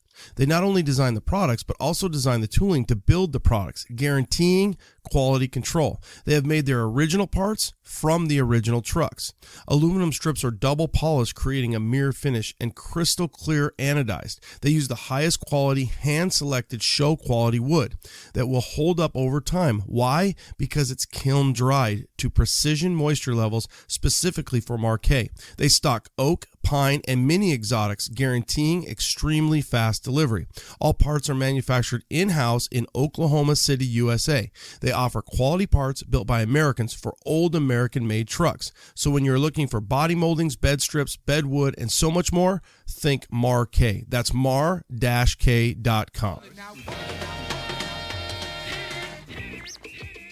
See, I love when guys come in. Sure. Okay, bow tie. So yeah, he's because we brought him in. Let me think of another question for you. Okay, so they got that. Something generic. Okay, so we talked about wheels. We talked about the price of wheels. What's a turnaround right now on a wheel? So if a guy... We're between 3 and 5 weeks. If you're looking for like a standard round hole setup, we can knock that out about 3.5 weeks from point of payment to delivery. Delivery's all screwed up right now. They're on their own schedule. Really, I mean, we're always at their mercy, but even more so a little bit now. But stuff is getting out. What happens if a guy, and I think either you told this to me or through figuring some different things out, but because I was trying to figure out what to do with my tow truck. Now I since sold that. But I think the key is is if you buy a used set of Alcoas, like an old set of truck wheels, and I believe just from my information was, you're way better off just finding a new set. The amount of money you save and the safety. I don't deal in used wheels anymore because by the time I hunt down a set of matching wheels, have them acid washed, mildly polished, and milled, versus making a phone call and my vendor sending them the next day. Yeah. You know, I'm literally making a phone call versus spending a day and a half, 2 days trying to facilitate used wheels. So I don't deal in used wheels most of the time. I do have a network of guys. They'll call me up out of the blue saying I've got 10 fleet trucks with like 10,000 miles on them, brand new Alcoas, and I'll snatch those up. I bought, a couple hundred at a time like that. And then I pass those. I don't sell them as new. Yeah. There are some companies out there that sell used wheels as new. So be weary of that. But and then I do facilitate people who want to save a little money and want to do the legwork. You want to send me wheels. I have like 3 or 4 sets here where people have sent me the wheels. We'll mill them, mountain balance them, and send them out the road. Do you have some universal designs that when a customer, they can look at your website and say, I really like that? Like for example, I mean, different cuts. The unfortunate reality is I don't have a portfolio, again, because the wheel side of what we do here on a day-to-day is a small fraction. So I don't have a portfolio to say, here's what we can do. A lot of times we can mimic just about any cut you want. If you have an idea, a lot of times we'll render it in SolidWorks to give you a visual representation. Or if you have something that, we've mimicked other wheels because of broken, cracking wheels, places that aren't our business. I just got a set of wheels in from California that were not cut correctly, and the guy was dealing with vibration issues and fitment issues on the tires. So we will facilitate people's needs if they want to provide us for wheels. But we've also run into problems where a lot of times your used wheels that you're finding at these salvage yards are million-mile wheels. Yeah. And the outside edge will be ribboned to a degree, and it will affect our ability to cut a tire. So, what we're doing, we're putting semi-wheels on dually trucks. The other big thing that people really misunderstand is the cost increase in dealing with the dually and buying 50% more wheels. Just assume everything's going to be more expensive. Yeah. So, the wheels are heavier. You're buying 6 instead of 4. Adapters, caps, covers, tires. Yeah. Dualies aren't cheap. You can't get into a dually project and expect to spend less money than more. It's just the reality. You need to make a shirt like that. Right. How do you feel like you got into the big rig stuff? Like when you think about, I come from a long line of over-the-road truck drivers. I have my own CDL. I used to drive truck. I have a deep-rooted fascination. I was 4 years old standing in the passenger seat of my dad's 74 352 Peterbilt, and I put my head against the windshield and I just watched the road disappear into the truck. So it was ingrained in me at a very, very young age, and there's nothing better than a dually laid out on big wheels. When you started kind of getting into that, what was one of your first builds that said, okay, I'm going to start putting dually stuff? Did you see other guys doing it, or did you kind of just say we're doing it? We weren't the first to do wheels. We were on the leading edge of that. I think the first time we put semi wheels on a light duty 1-ton was probably 04, 05, and I'm sure if we went back and revisited some of the results, they were horrible. But that's where we started developing. I love OBS generation trucks. I absolutely love the body style. I think it's one of the best body styles out there. And we just kind of went down that path. There was no intent. So, being a dually guy, I'm surprised that you didn't, you didn't go with like a crew on your truck. What was your thoughts on that? Like my red and white standard cab? Yeah. I got so much. I bought that truck from BGB Steel in 01 or 02. And I ended up bagging and bodying it on 16s and drove it like that daily for like 7 years. Love that truck. Drove it like it was stolen. Just beat the piss out of it. 2009, 2010, I'm in negative camber, Brotherhood, blah, blah, blah. I was talking with Courtney Hallowell. We all know Courtney. Yeah, R.I.P. Yep, for sure. And him and I were starting to cultivate a relationship, and I was going to do some work on that green and black 50, 51, whatever year that was. Yeah. And he ended up passing away, so I didn't have that opportunity. We ended up doing some tail end work on it. But we were slated for SEMA 2010, and we were supposed to take originally a 2-door Tahoe. Courtney was going to help us with wheels. We were going to run 24-inch Colorado Customs. It was going to be bitching, and unheard of. Yeah, and then he got sick, passed away, and I still had the SEMA spot that I had to fill for Truckin' Magazine, and I just wrecked that dually. Actually, the whole front end was pushed about 2 feet back. So I was like, let's do it. Leon Redmond stepped up, Jesse Mathieson, Rob Hansen, Justin King. I know I'm forgetting a couple people. But there was like 3-4 weeks before SEMA 2011 where we just shut down and painted that truck and put it together and hauled ass to SEMA. And we figured, like, again, 2010, 2011, dualies were not popular. Yeah. And I got so much shit for driving a standard cab long bed dually. But what made it worth it is walking around SEMA and the old timers. Going, I used to have a farm truck like that. I never thought it would be that nice. My dad, I finally got him. I'm going to get a little emotional here. My dad passed away in 2013. He's a career truck driver, workaholic. Again, I am my father's son. And I convinced him to take some time off and come to SEMA 2011. So I got to show my dad what I do. We had a truck displayed in the trucking booth at SEMA. So that was a real special moment for me. But as everything's evolved, dualies have gotten so popular, and everybody loves a standard cab these days. I'm just like, you sons of bitches.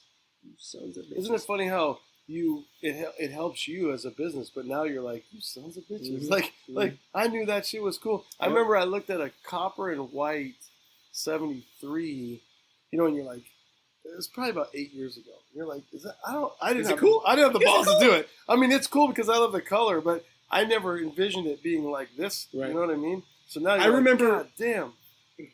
Not to name drop, Blaisdell from Just Plain Trick, this was years ago, 25 years ago, 20 years ago. He had that extended cab Toyota pickup. And I remember when I found out he had trimmed the firewall to fit the 20s at the time. And I remember just being blown away. It's like, he got the firewall. That's so insane. Yeah. And with what we're doing now, it's ridiculous. But, you figure that was probably 98, 99. He got the firewall. You can't do that. You can't do that. That's impossible. Yeah. How do you? What's something that you look at? Like, is there a group like you said, Stone? Okay, mm-hmm. So you and Stone are good. I mean, all these guys. Well, it's funny is Jake's got the 99-06 front kits down and the OBS kits down. There's no point in me developing a jig and making control on. Jake extends me a professional courtesy that I haven't earned. He's been amazing to me. Again, another gentleman that I'm humbled to call my friend. Literally call my friend. But he's got that shit down. So before we even really were on that level, I'd be like, just call Jacob Stone. He's got the OBS shit. Well, then I started getting phone calls. Just called Todd and Lowboy. He's got the dually shit. So we were sending each other work before if you were giving that love back, if you were like, oh yeah, I'll do it, then that's where there's like a life lesson learned there. That's like, it's like, not only did you not swoop all his shit, he already had it, you sent it, it ended up giving itself back, right? Yeah. And then you get a friendship out of it that's lifelong. Jake and I's interaction, I wouldn't trade for the world. Yeah, I don't know anything. For the world, man. I've never heard anything bad about that guy, to be honest with you. He's just those pretty blue eyes of his, man. It just makes you fall in love. He's not, I'm straight, dude, and he's not hard to look at. So do you have anybody that's like a shop that you look to that you admire? Locally? No, anywhere. I don't care. Well, I was spitballing here. There's a builder. Let's go a builder. The advent of social media has really opened the doors to pull the blinds back and see what some of these guys are doing. And there's a ton of people doing some amazing stuff out there. Stoner Speed Shop, what he does. He's gay. Suck it, Stoner. The guy out of Havasu, the pure metal or pure making the crew cab 55 cabs. Oh my God, how freaking that Little Shop. Yeah. Little Shop building those dualies is like, how the fuck do you keep up with that? Yeah.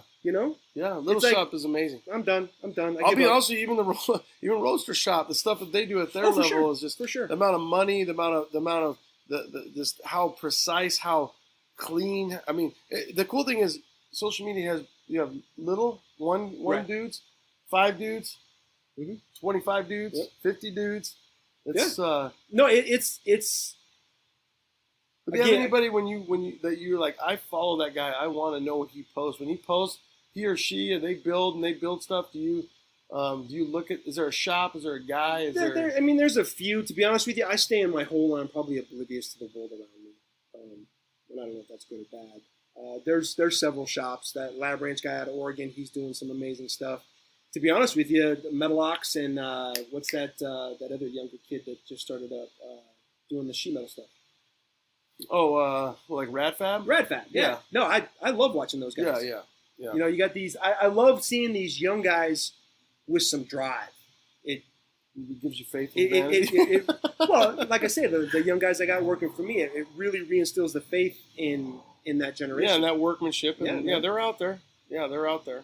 I mean, it's and we should be pretty happy about that, because if they don't, then we're all screwed. We're screwed, right? Because guys like Todd can't do it forever, even though he's going to be 90. We're going to try. He's going to be 90, working 90 hours a week. That's his retirement job. Well, like I said, my father worked himself to death, so there's a good chance I will as well. So, yeah. Well, no, I think you're smarter and wiser. Yeah, you're a little smarter. Don't ever call me that again. Yeah, you son of a bitch. Let's do the pod for 6 hours today, Colorado to Utah on the road trip today. Love you, Ronnie. Pinnacle C10, thank you. I appreciate that. Used truck wheels are junk. Cold Cart, I want to send mine back and have them out. Hey, so real quick, a PSA announcement for Cold Cart. He does love men, and he does subscribe to farmersonly.com.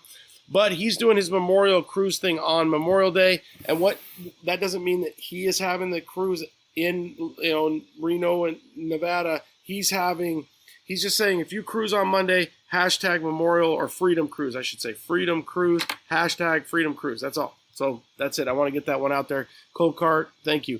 You can't turn a half-ton into a dually. That's not true. Yeah, you can. You can turn it. That's what's great about Chevy trucks. Square dude, what up, Bruce? Thank you for your service, Bruce. Bruce is a badass, man. Bruce is a badass. He's got some stories that'll make your eyes wide. He has stuff that people don't even know. You never guess. He's just so happy and smiling all the time. It's like, oh, you've seen some shit, dude. Okay, so not with that attitude, Mrs. Parker. Well, what attitude? What do you got? Love, LS, okay, yeah, LS Fab. The boys are working it hard. Let's see what we got here on I traded for it. What's he saying? Is that the coilover guy? No. Sweet Hat Ronnie, where did you get that from? I got that from Todd. So this is AV. Okay, I wanted to see where was our guy? Where was Vale DSGG? Okay. All right, so I think, oh, what up, Matador, you slacker? Somebody woke up and decided to come to work. Todd knows what I'm actually talking about. Not a dually. Oh, self-built fab. There's always inside joke. Salute, Bruce. Bam. I don't mess with Bruce. What do they say? Yeah, that's what it was. No, what was it? Don't mess with something. Wasn't that a thing when we were a kid? Bruce, thank you for your service. Exactly. Okay, 5859 Slam. You want to talk about funny. If we can get him to come in. You going to come in, bro? You going to come in from down there, from down under? Friggin' Jason. Okay, Cold Cart, we got you covered. Let's see. Give another. So we got. I'm fishing for a shop. How about the best and worst build that you've ever come in your shop that you've been asked to build? And I know when I say the worst, you're probably not gonna articulate quite to the way that. I have no desire to throw anybody under the bus. I don't know the position unless they have nice dually wheels on the bus. Right. True. They're probably not round though. Yeah, they're not to be honest with you, that one right there is probably one of the worst I've seen, and that's an NBS, right? That is an 0405 Victor's 0405 crew cab. The axle was inches off side to side. The notch was off. Previous work or was wrecked or previous work? Okay. Previous work. It was. I know the guy that did it. I'm not trying to. Yeah. I mean, we're all dealing with budget and stuff like that. But if there's anything that I can impress upon people is you get what you pay for. You get what you pay for, and cheap is not always good. And at this point in time, if you walk into a shop and they have no work, turn around and walk away. Anybody in this industry doing good things is going to be busy, going to be a backlog. I'm sorry. Just be patient, man. We're dealing. My perspective is I think I talked to Rome about this. Is you and I don't know each other. You're going to come give me a truck that you obviously have an emotional tie to, and you're going to give me a bunch of money. I'm not going to disregard that interaction. It's a novel interaction. And in any other perspective in life, you're not going to give me 10 grand and walk away. So I really don't take that lightly, and it's taken years to get that trust. Yeah, I think that's cool. I've never really heard it put that way. you almost have to convey that to the customer. Like, dude, this becomes, I'm taking your child in, and I'm a foster parent. You have an emotional tie to a vehicle, and we as an American culture, we love our vehicles. Now I have your safety in my hands. I have the safety around you. I have your family's safety in your hands. I don't take that lightly. Yeah. That means if somebody got hurt in something that I built, it would probably destroy me. I value human life way too much. Plus their passion. Yeah. Right? It's the safety and their passion. And that's the other frustrating part is I get a lot of people that come through here, and I will try and bid jobs probably a little bit on the high side because there's always something unforeseeable. And, if I quote you 8-10 grand for something and you walk in, it's like, hey, we're $7 grand total. You're going to like me better. Versus if I tell you 4 or 5 grand and it's like, it was 12 grand, ran into problems because I'm hurting so bad, or I'm just getting to get the job in to get some cash flowing, and then I hit you with the bill. Mm-hmm. So just trying to be real with people is something that it's always been a priority for me. I'm sorry. Just be honest. Here's what I see. I think the testimony is there. If guys are chiming in, if one of the things is that's kind of crazy is when I have to be careful. There's people out there that if I brought in Acura right now, dude, it would not be. There would be a lot of frustrated people, right. So I love those guys. They were always good to me, but I understand the audience, right? So I have to say, and there's other companies out there that let's just say there's a shop I don't even know, XYZ Acme, right? No, Acme is a shop. So Coyote, I don't know. So if guys were piping up, they would blow this up, right? They would say that mother effer, that dick, that this. These guys are saying Todd's the man. Well, we'll take a win where we can, right? Yeah. All right, let's see if we can get our boy in. He's down under laying brick. Seriously, he's in Australia. G'day. Let's go add. Come on. Let's see. It's a long connection. It is a long connection. He's. Oh! What are you doing? Laying bricks, bro. Is it cold or what? Yeah, we're heading into winter now. Had a bit of rain before. Are you really heading into winter? Am I that retarded that I don't even realize you guys are heading into winter? You didn't realize the axis of the Earth and the change? I don't pay attention. Science? No, science. I don't pay attention. So. Look at the garage I built behind me. That's. Oh my God. 2 days, 1 man. 2 days, 1 man. That should be a new shirt. Yeah. You usually got to pay extra for that. Yeah, you got to pay extra for that. That's your side. Hey, 2 days. You should have been on your normal job yesterday, not side work yesterday. Sorry? You should have been on. Yeah, you can't be doing side work all the time. I thought this was. It's my normal job. I know, but I thought you were doing some beer money work the other time we talked to you. No, I'm always doing beer money. It's always like that. Priority number 1 is beer money, right? How many guys helped you with that? You said 2 days, 1 guy. Today I was by myself, but yesterday I had a labourer, and he's a little bit under the weather today because he had a bit to drink, and so he left me by myself to finish off. And you did all that in 2 days? It's a garage. Look at this house. I built this whole house. Look, I done the garage now, but the whole house I built before. It's in Bondi, bro. This is like worth about $4 million, this house when it's finished. Wow. 1 brick at a time, right? I'm laying bricks for the stars. You are a you are a star.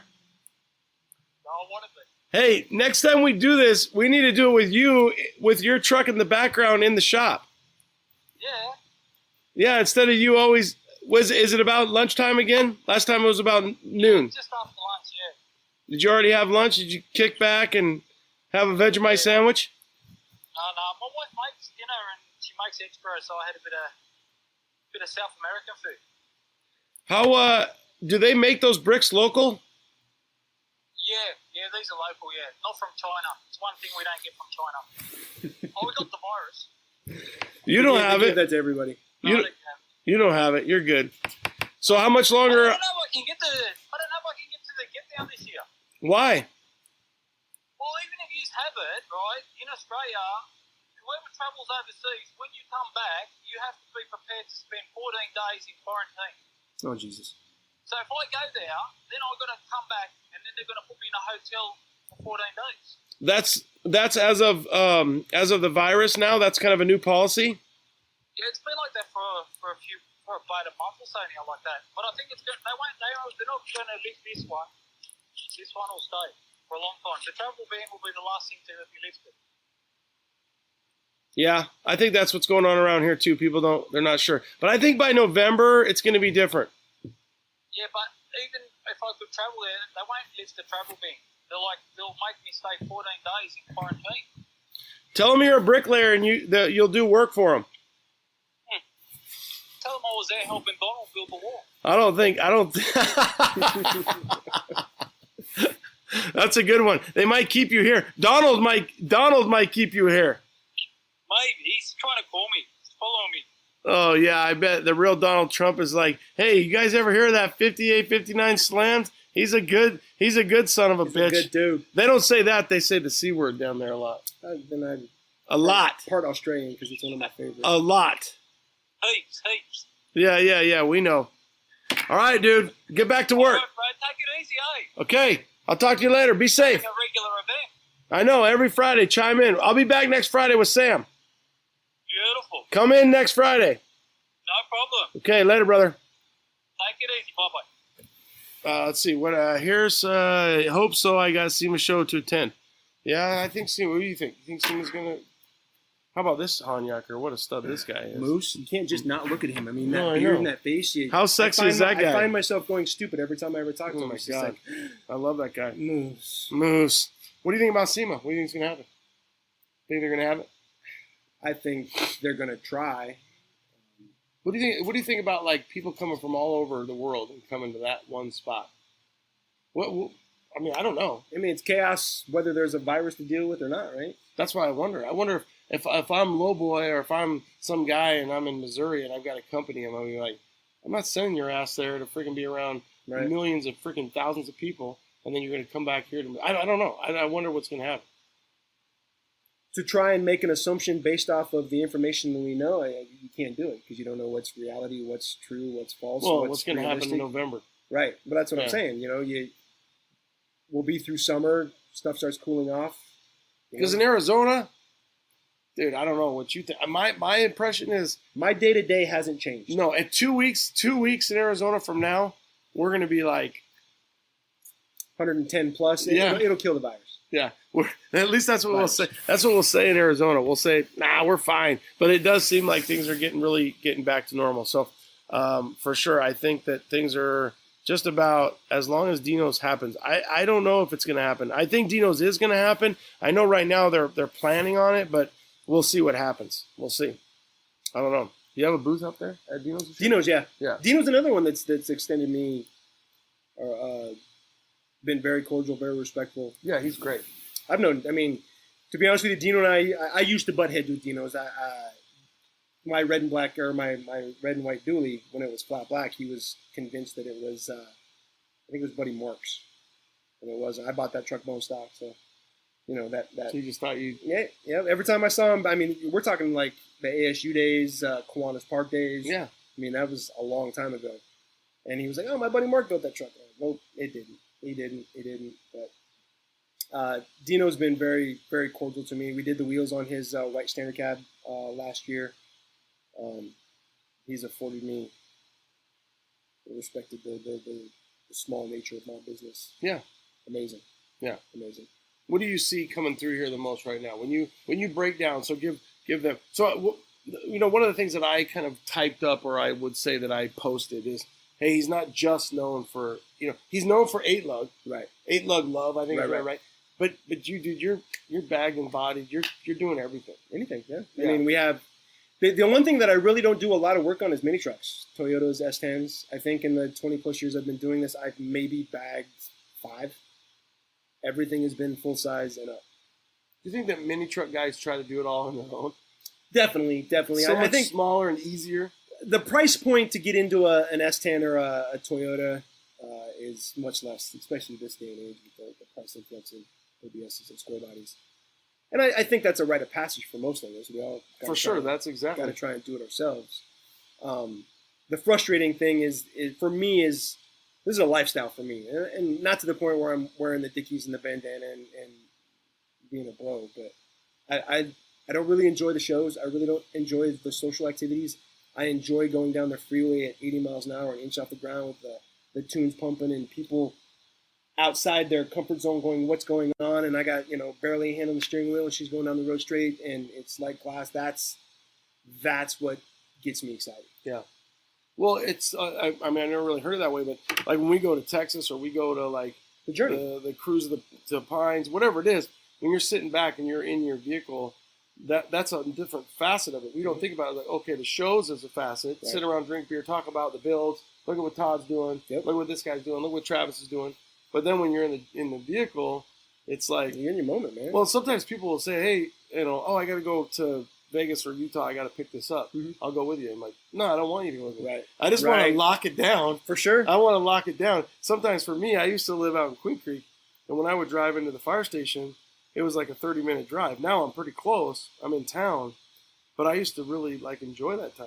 That moment of solitude where you could just kind of shut the wheel. world out from Yeah. Yep, just behind the wheel, man. Sipping on my coffee and just rolling. You know what I mean? And so there's something to be said about that, whether a guy's behind the wheel or a guy's in a shop. Mm-hmm. You know what I mean? That's where when I hear a guy say, I want to build a house and have a shop at my house, that's a little bit, that can get crazy. Because then sometimes you can't separate the two. It's definitely something that weighs on me, but again, we're 20 plus years into this and we've matured and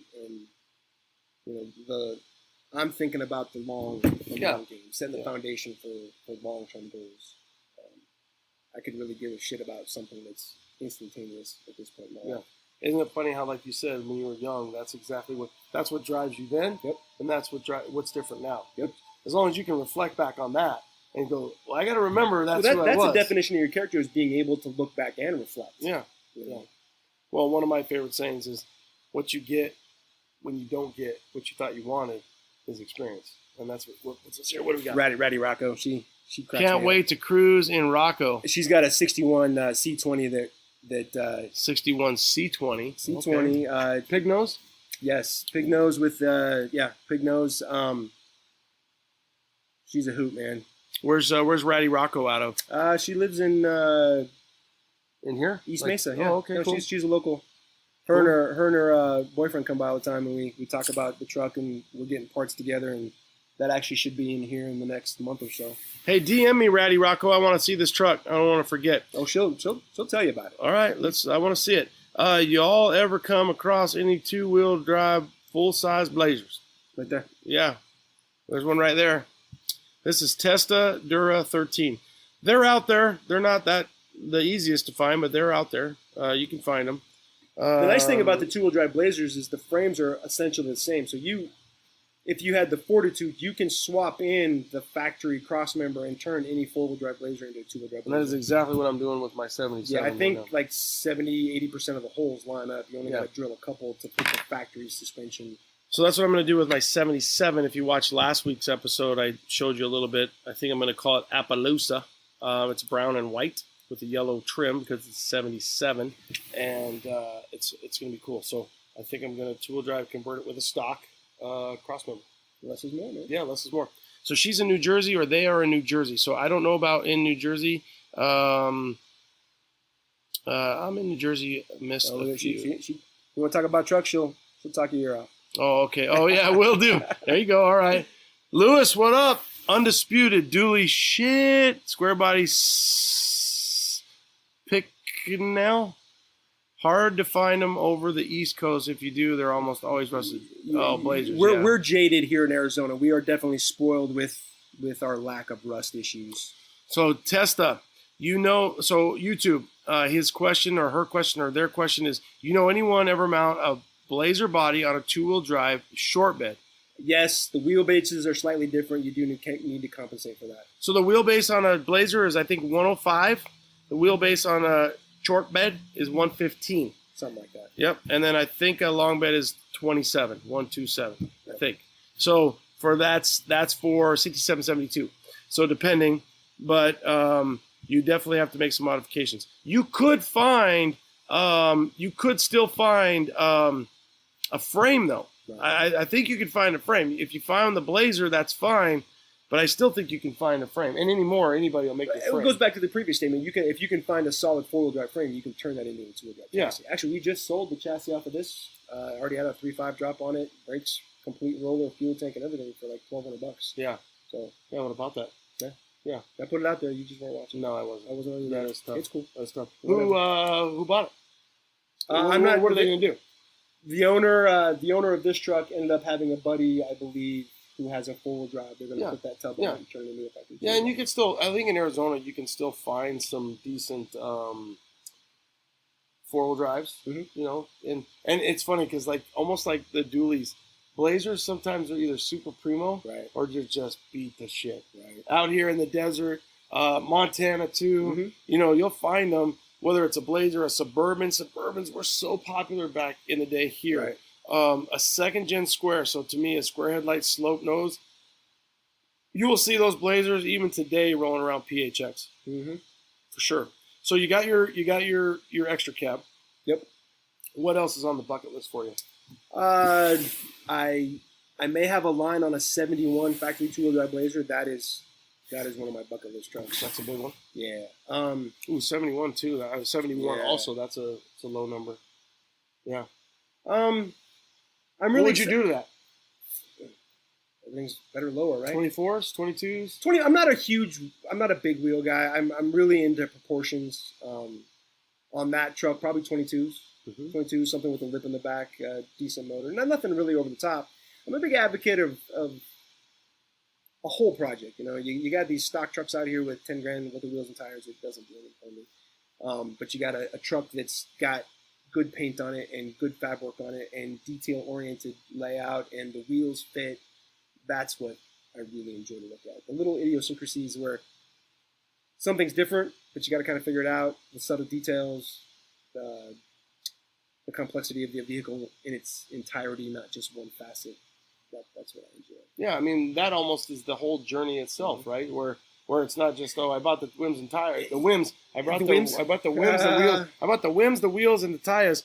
That's the whole journey. Yeah. So that obviously that speaks to you as a builder who I'm giving you my vehicle, right? And that speaks to you as an enthusiast because you're like, I don't just want to throw wheels and tires. Right. I want to build a journey. I want to write a book about this. I want. Right. We're building something here that's going to be here theoretically after we're gone. Yeah. Whether it's just the memory or the concept. It's funny because you talk about your legacy or the legacy to build, and I remember Dell telling me one time on an interview that I had with Delmo, and he's like, I try to build stuff so where if it ever got parked in the barn and they pulled it out 25, 50 years later, they would just be like, holy shit, look at this. And when you talk about the journey, the build, the story, the whole thing, that's the type of stuff I think of. Yeah, from that perspective. Well, it's like Herschel. We Brian and Chris got me involved on doing the 24s for Herschel, and when it was over here at the Get Down, I was just staring at that truck, and I was, oh my god!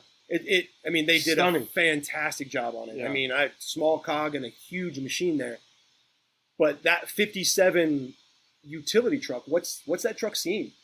How much food does it put on the table for God knows how many families? So he's talking about Herschel, the HVAC truck that the yellow one Zaccardi built, and Herschel, Chris Driscoll owns that truck. That was been here in the PHX. It's been to a few get downs, and Brian did bring it out to LST and drove it. Yeah, literally. So Herschel it's an amazing truck, absolutely stunning.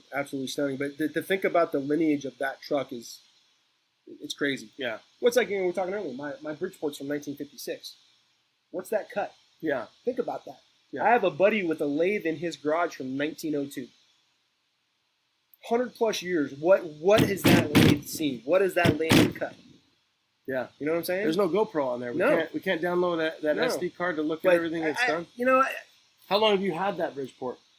I've only had it for about 6 years now. I bought it from Bill at Kara's Customs in a box for like $1,500. It was, and then my buddy Andy Gert came over and we put it together, and that's how I cut my wheel feed seats. Yeah, that machine's running all day, every day. Can you get parts for something like that? Actually, there's a huge network for parts. Well, they didn't really change the design on those for why would forever. You don't need but to. I actually found a machine shop that makes direct replacement parts for all those old machines, and they're not horribly priced. And we actually ended up having to buy a couple parts for him to get that thing running. Yeah. Well, if that's down, you're. Yeah. I mean, $1,500. Yeah. And that thing makes me. It's paid for itself a few times over. But if it's down, then we're in trouble. All right, let's. What do we got here? We're 8. Well, we're definitely going to wrap it up here. So, we're about. Well, we came in late, so we're definitely at our 2-hour mark, which is cool. Let's fire off a few more questions. Dad just bought a lathe from Absolutely. 50s. It's badass. All that old stuff. We've got a machine shop here that's got some WW2 equipment. Oh, I mean, how badass is it that? works. Yeah, that's killer. Okay, guys, let me think of a few other, and I'll take you out. I was trying to think. Okay, parts. I want to make sure we hit on parts. Sorry, I dropped some. What are your your parts? We don't do a whole lot of retail. We're working. We're working into it. I've been making a dually conversion kit for the OBS generation trucks for. So like what you just showed us, literally for like 15 years now. I do have some C30 stuff that is ready. I'm just so busy, and I know a lot of guys are asking about it. I appreciate your patience. Love you guys for the interest. I'm just not at a point. I have so much going on that I don't want to waste anybody's time or money or be that person. So it's about to be released. I got 2 more square bodies coming in. Greg's square body and then Waylon over there are about to get elevation changes. So, okay, so a C30 kit. Similar, it's similar to the OBS kit. You're saying a square body C30 kit. dually kit. Yep. And what is that? That's like it'll be upper rear notch. Well, just for the front now. Front. It's a front suspension system similar to the OBS stuff. So it's an upper and lower control arm. It's a little more involved because you got to do some more cutting. We do make the bracket that lines up in the factory holes, so it's idiot proof. But okay. And best laid tensions. And what that does is the same concept. It's a longer control arm with the single wheel hub that pulls the wheel in. We address the geometry issue, so you end up with like 2 or 3 degrees of cycle, or a degree of camber change through range. Actually, Billy's truck that you posted on today's come listen to us hammer on. We fine tune a lot of it on that truck. Okay. So, and he driving the piss out of it. He actually messaged me the other day. What about Aaron's truck? Aaron Miller.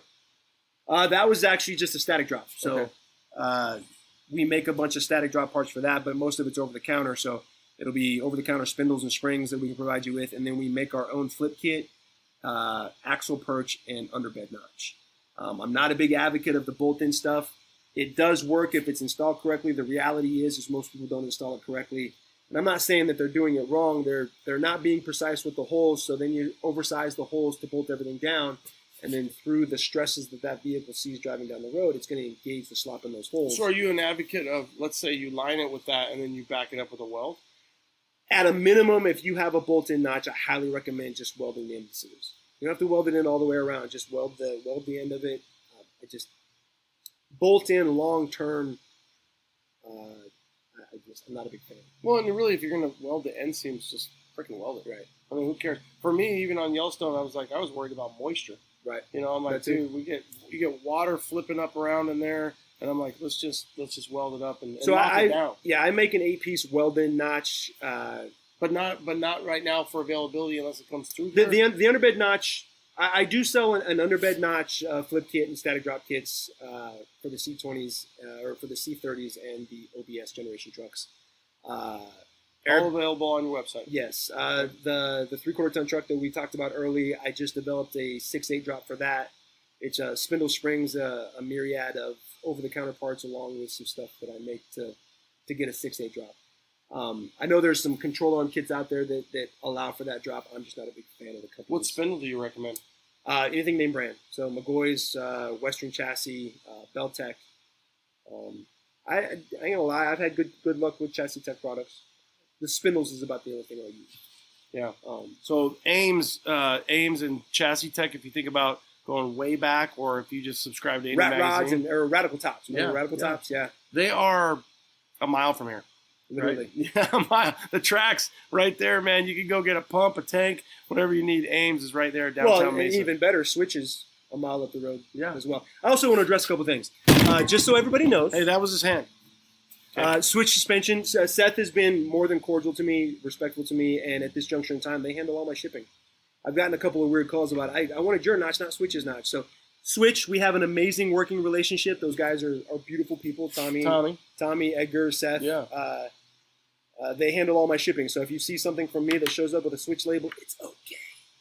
That's good. That's good to know. Well, tell them to put a Lowboy sticker on there or something. Actually, Tom and I were talking about that too. Yeah. I mean, just put a little Lowboy something on there. Yeah. Put your little dude, See what you can offend? Yeah. Put your little dude on there and, put it on there. Or really rock a sticker. Somebody's going to love that. For sure, you know for sure. I mean? So it's one of those things where, going back to what we talked about between Jake, Seth at Switch, Caesar at Matador, just humbled to be able to call these guys my friends and be a team, man. Yeah. Well, really, it's kind of the old takes a village to raise, right? So it takes a village, and once you find these guys that can help you paint, help you ship, help you powder coat, help you do it. There's two things right. Well, that's the thing. Is why should you? When you're young, you think you can, and then all of a sudden you hit your 30s, and you're like, oh, I'm worn out. That was 6 or 7 or 8. I think that's 7. So I don't know what the big over/under is. Well, some of them are mine. Right. You got a couple bonuses. But I think that the true definition of intelligence is your self-perception. How your actions affect those around you, and being able to bring a team together, and just it's powerful. It's a legacy, man. Yeah, it's a powerful thing. You don't think you look at sports. I mean, just talking about it, the few examples I had, like when we built my truck for SEMA. There's a picture. I'll try and find that picture and post it. But Leon, Jesse, so you got Rob. your 87. You got to post. You got to post that. Oh yeah, I got an old Army picture. I'm like 22 in that picture. So your uniform. The Army picture. The Army picture with my 87. Yeah. See, I got a SEMA picture from the dually, and then the build picture from that SEMA. Yeah. So So to take you out, what's your favorite build that you've ever done so far? Been part of. The one that's probably most notably is probably Brad's Excursion, Big Brown. That thing was huge, man. Yeah. No, it's a beautiful truck, and he's driven the piss out of that thing. And I've heard people tell me that if there's anything you can validate with the way that we build things, we build drivers. I want you to drive your truck. Safely, even more. I mean, he's been to Canada twice, Oregon a couple times. He's been to the East Coast. I think he put 25, 30 miles and 1,000 miles on that truck in a year and a half or two. And we got some plans coming in to bring her back to bring the it's going to be badass. But I hate Fords. That's the only downside. Do you just hate Fords? Or you hate working on Fords, or both? Ford engineers, I don't get it, man. I don't get it. Why are the body mounts on this side 22 mil and the body mounts on this side 24 mil? It doesn't make any sense the way they do some. That's one thing about Chevy, man. You can bolt up some of that shit. You'll find an old part and you're like, that'll work. Yep. That'll work. Make it work. The other thing that's crazy is if you look at, I can show you a pile of Dodge parts and a pile of Chevy parts, and you didn't look close. Yeah. They're really similar in their bolt structure and their design concepts. So transmissions and rear ends. So it's funny when you think about that and you look at a Chevy. And for me, sometimes I have to have a truck just so I can go back and reference it, right? Because my brain doesn't. I'm like, oh shit! Well, go back and look at it. You got a puzzle right there, or I got a puzzle. It's like doing drum brakes. You only take one side apart at a time. Yeah. You got an answer key. I got a Cliff Notes right there. So, well, good. Anything else you want to share about Lowboy, the business, how to get a hold of you, what to do, what you expect the next 5 years, whatever? I truly appreciate everybody's patience. I know a couple people I need to respond to, but my shop is 5 guys, and as you can see, it's not empty. Yeah, it's not empty. We have a tremendous amount of work. We're doing the best we can. At the end of the day, we're only human, and my only goal is to facilitate your needs. So, best laid intentions. Sometimes stuff goes out a little later. If there's something wrong, it's always a priority of mine to rectify it. If anything's wrong, if anybody has an issue, feel free. You're the customer service guy? I'm here to help. I want people to have a win. I remember going to my son's basketball games, and they'd wipe out the other team, and they'd put their third string in, and they got this one kid shooting balls from the half court. I want that kid to make it. I want that kid to have a win. I want him to experience that. Yeah. I want everybody to have a win at some juncture in life. It's not that serious. Yeah, and if you none of us get out alive. I feel like sometimes even for an example for us is sometimes people feel like, it's like 2 days later, why don't I have my T-shirt or something? You're like, Are you being realistic right now? It's like, dude, we got other things to do. I mean, so be patient. Be patient. I work 7 days a week. Yeah. Literally 7 days a week. I get up at 4:30, 5 o'clock every morning. What are you doing after Tuesday? Right. What's a lead time on some of the parts and some of the stuff? I'm trying to stay in that 4 to 6 week period, and we're doing pretty good right now. Even with everything that's going on, we really haven't. So you're making your C notches here? We make everything here. Okay. Plasma table. We cut our own notches. We got our jigs for our control arms. Like I say, we're a fab shop. We make stuff. Cool. I don't know if that's good or bad again. Yeah. Well, you're gonna have to wait on something's being made. It's not coming across the ocean, like right. The industry has become a little modular, in my opinion, and that's great. The development and the evolution of things. More like the aftermarket. Yeah. Yeah. But you can build a C10 and bolt it together. You can literally bolt the C10 together. But the other thing though that helps with is that there's guys that make parts that can make a living out of making parts. For sure. And retire making parts. It's between social media. I think social media on a positive has really opened our eyes to what other people are doing. I mean, 20 years ago we were blind to our existence and thinking we were the end all be all. Well, all of a sudden this kid out of nowhere posts up this and nobody's original enough to have an independent thought. So if you can take something and make it a little better, or learn from it, or learn from each other, man. I mean, we're all in this together. Well, and the guy that thinks that the other guy can't finds out real quick. Right. Like, oh, I thought I was the big man on campus. It's like, listen, if you or I thought of it, there's how many billions of people in this world? Somebody's thought of it. I just love it when it's like, well, I'm the only one that can think of it. It's like, oh no, that's mine. Oh, that's mine. Oh, that's mine. We're a copycat world. And C10s are, I mean, whether that's good, bad, or ugly, they're a copycat truck. Because people love them. They love the style and they love them. There's nothing driving a square body. Lowered, bagged, just you get in and drive like an asshole. Yeah. All right, guys. Todd, thanks for your service. Thanks for your time. I appreciate the opportunity, Ronnie. I appreciate everybody that chimed in. I don't think we have anything left on the YouTubes, and fucking Tanner. Yeah, come on, Tanner. 7, 8. What do you got? We're gonna take you out, dude. You coming in? Pick up. We're gonna take him out. Oh, drinking that beer. What up? Hey, you running those? Are those used Alcoas on your truck or what? Absolutely not. I learned my lesson. They're round now too. Yeah, you had to bring them over to Lowboy to take them out of square. No, I threw those things away and saved everyone the trouble. But he did dial me in on the set that's on my semi right now, though. What are you working on right now? What was that? What are you working on right there? You working on my stereo box? Shit. Right after this is out of the garage. Oh, I got you. Tomorrow, right? There'll be nothing tomorrow? Yeah, I got I'm working on this 59 Apache. That's pretty nice Apache, dude. What's he running in the rear there? Those are huge. What's the chassis? That's that Lab Ranch guy out of Oregon. Rideman Ranch. Oh, Rideman Ranch. Out of Oregon there. Oh, that's, yeah. Bill Hartlines, airlift cores, because that other stuff's junk. It's been junk since day one. Out of business. Customer service will get you that every time. Every time. Oh, that's going down the rabbit hole now. There we try to stay away from it the whole time. Yeah, exactly. That's a clean out.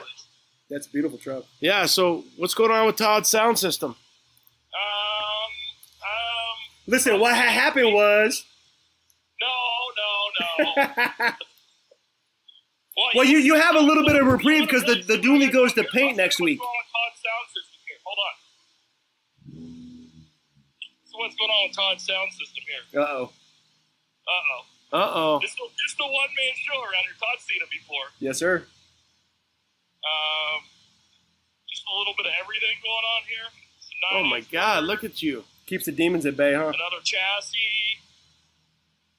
Another Ford. This is the one that Tanner Radfab just did a bunch of sheet metal work on. Oh, yeah. Yeah, see, it's funny how they got all those guys up there. Mm-hmm. Yeah.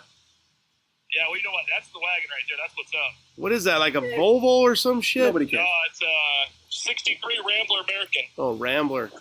Yeah, full chassis, and it'll get an LS also. But I'm already. You go back over. I'm already sleeping. You're talking Rambler, and you got a C10 in my face. Come on.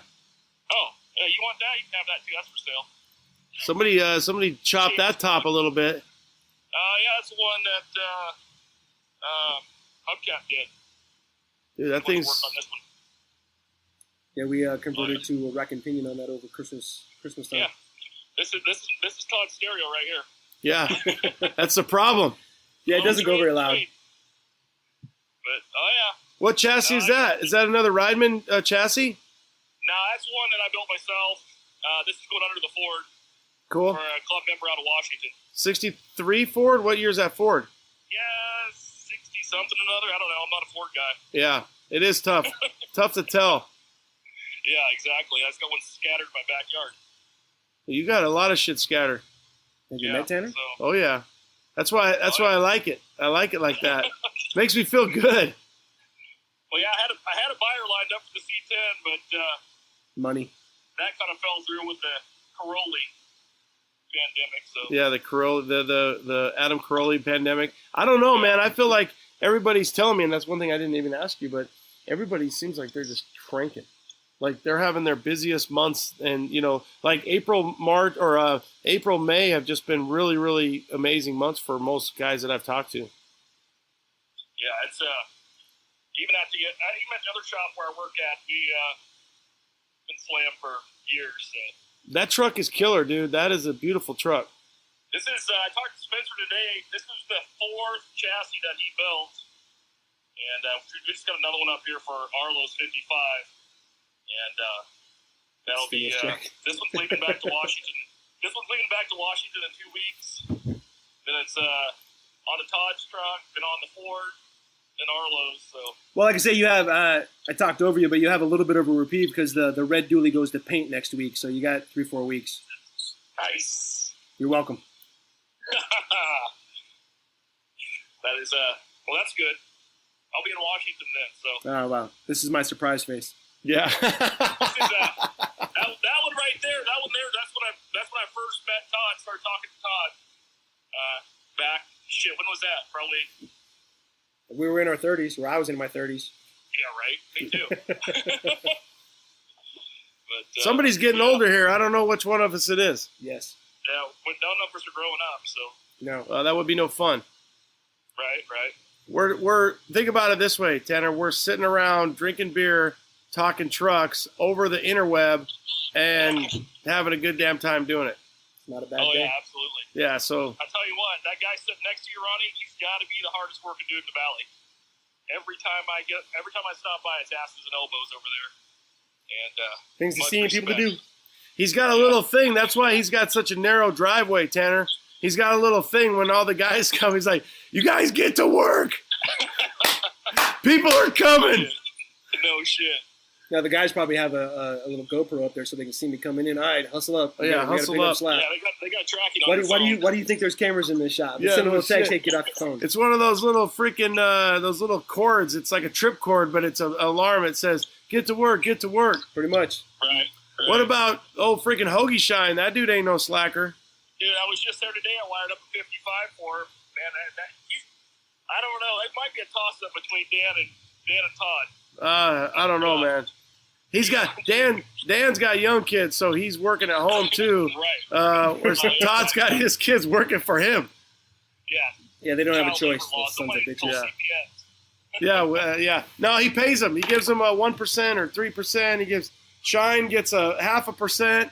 Yeah, they're killing it. Free ass kickings. Tristan, I was talking to Tristan. They gave him a hard time. I said, well. Bye, Tanner. Yeah, it does that. Goes out. Delete. I have to come back and be like, what the hell? So let's go like this. All right, YouTube, we're wrapping it up. We're done. Thanks. Say thanks. Thank you. YouTube, we're out. Thank you guys for tuning in. I'm going to let the guys know on InstaWiener we're out. Have a great weekend and happy Memorial Day. Stay humble. Stay humble. Stay safe.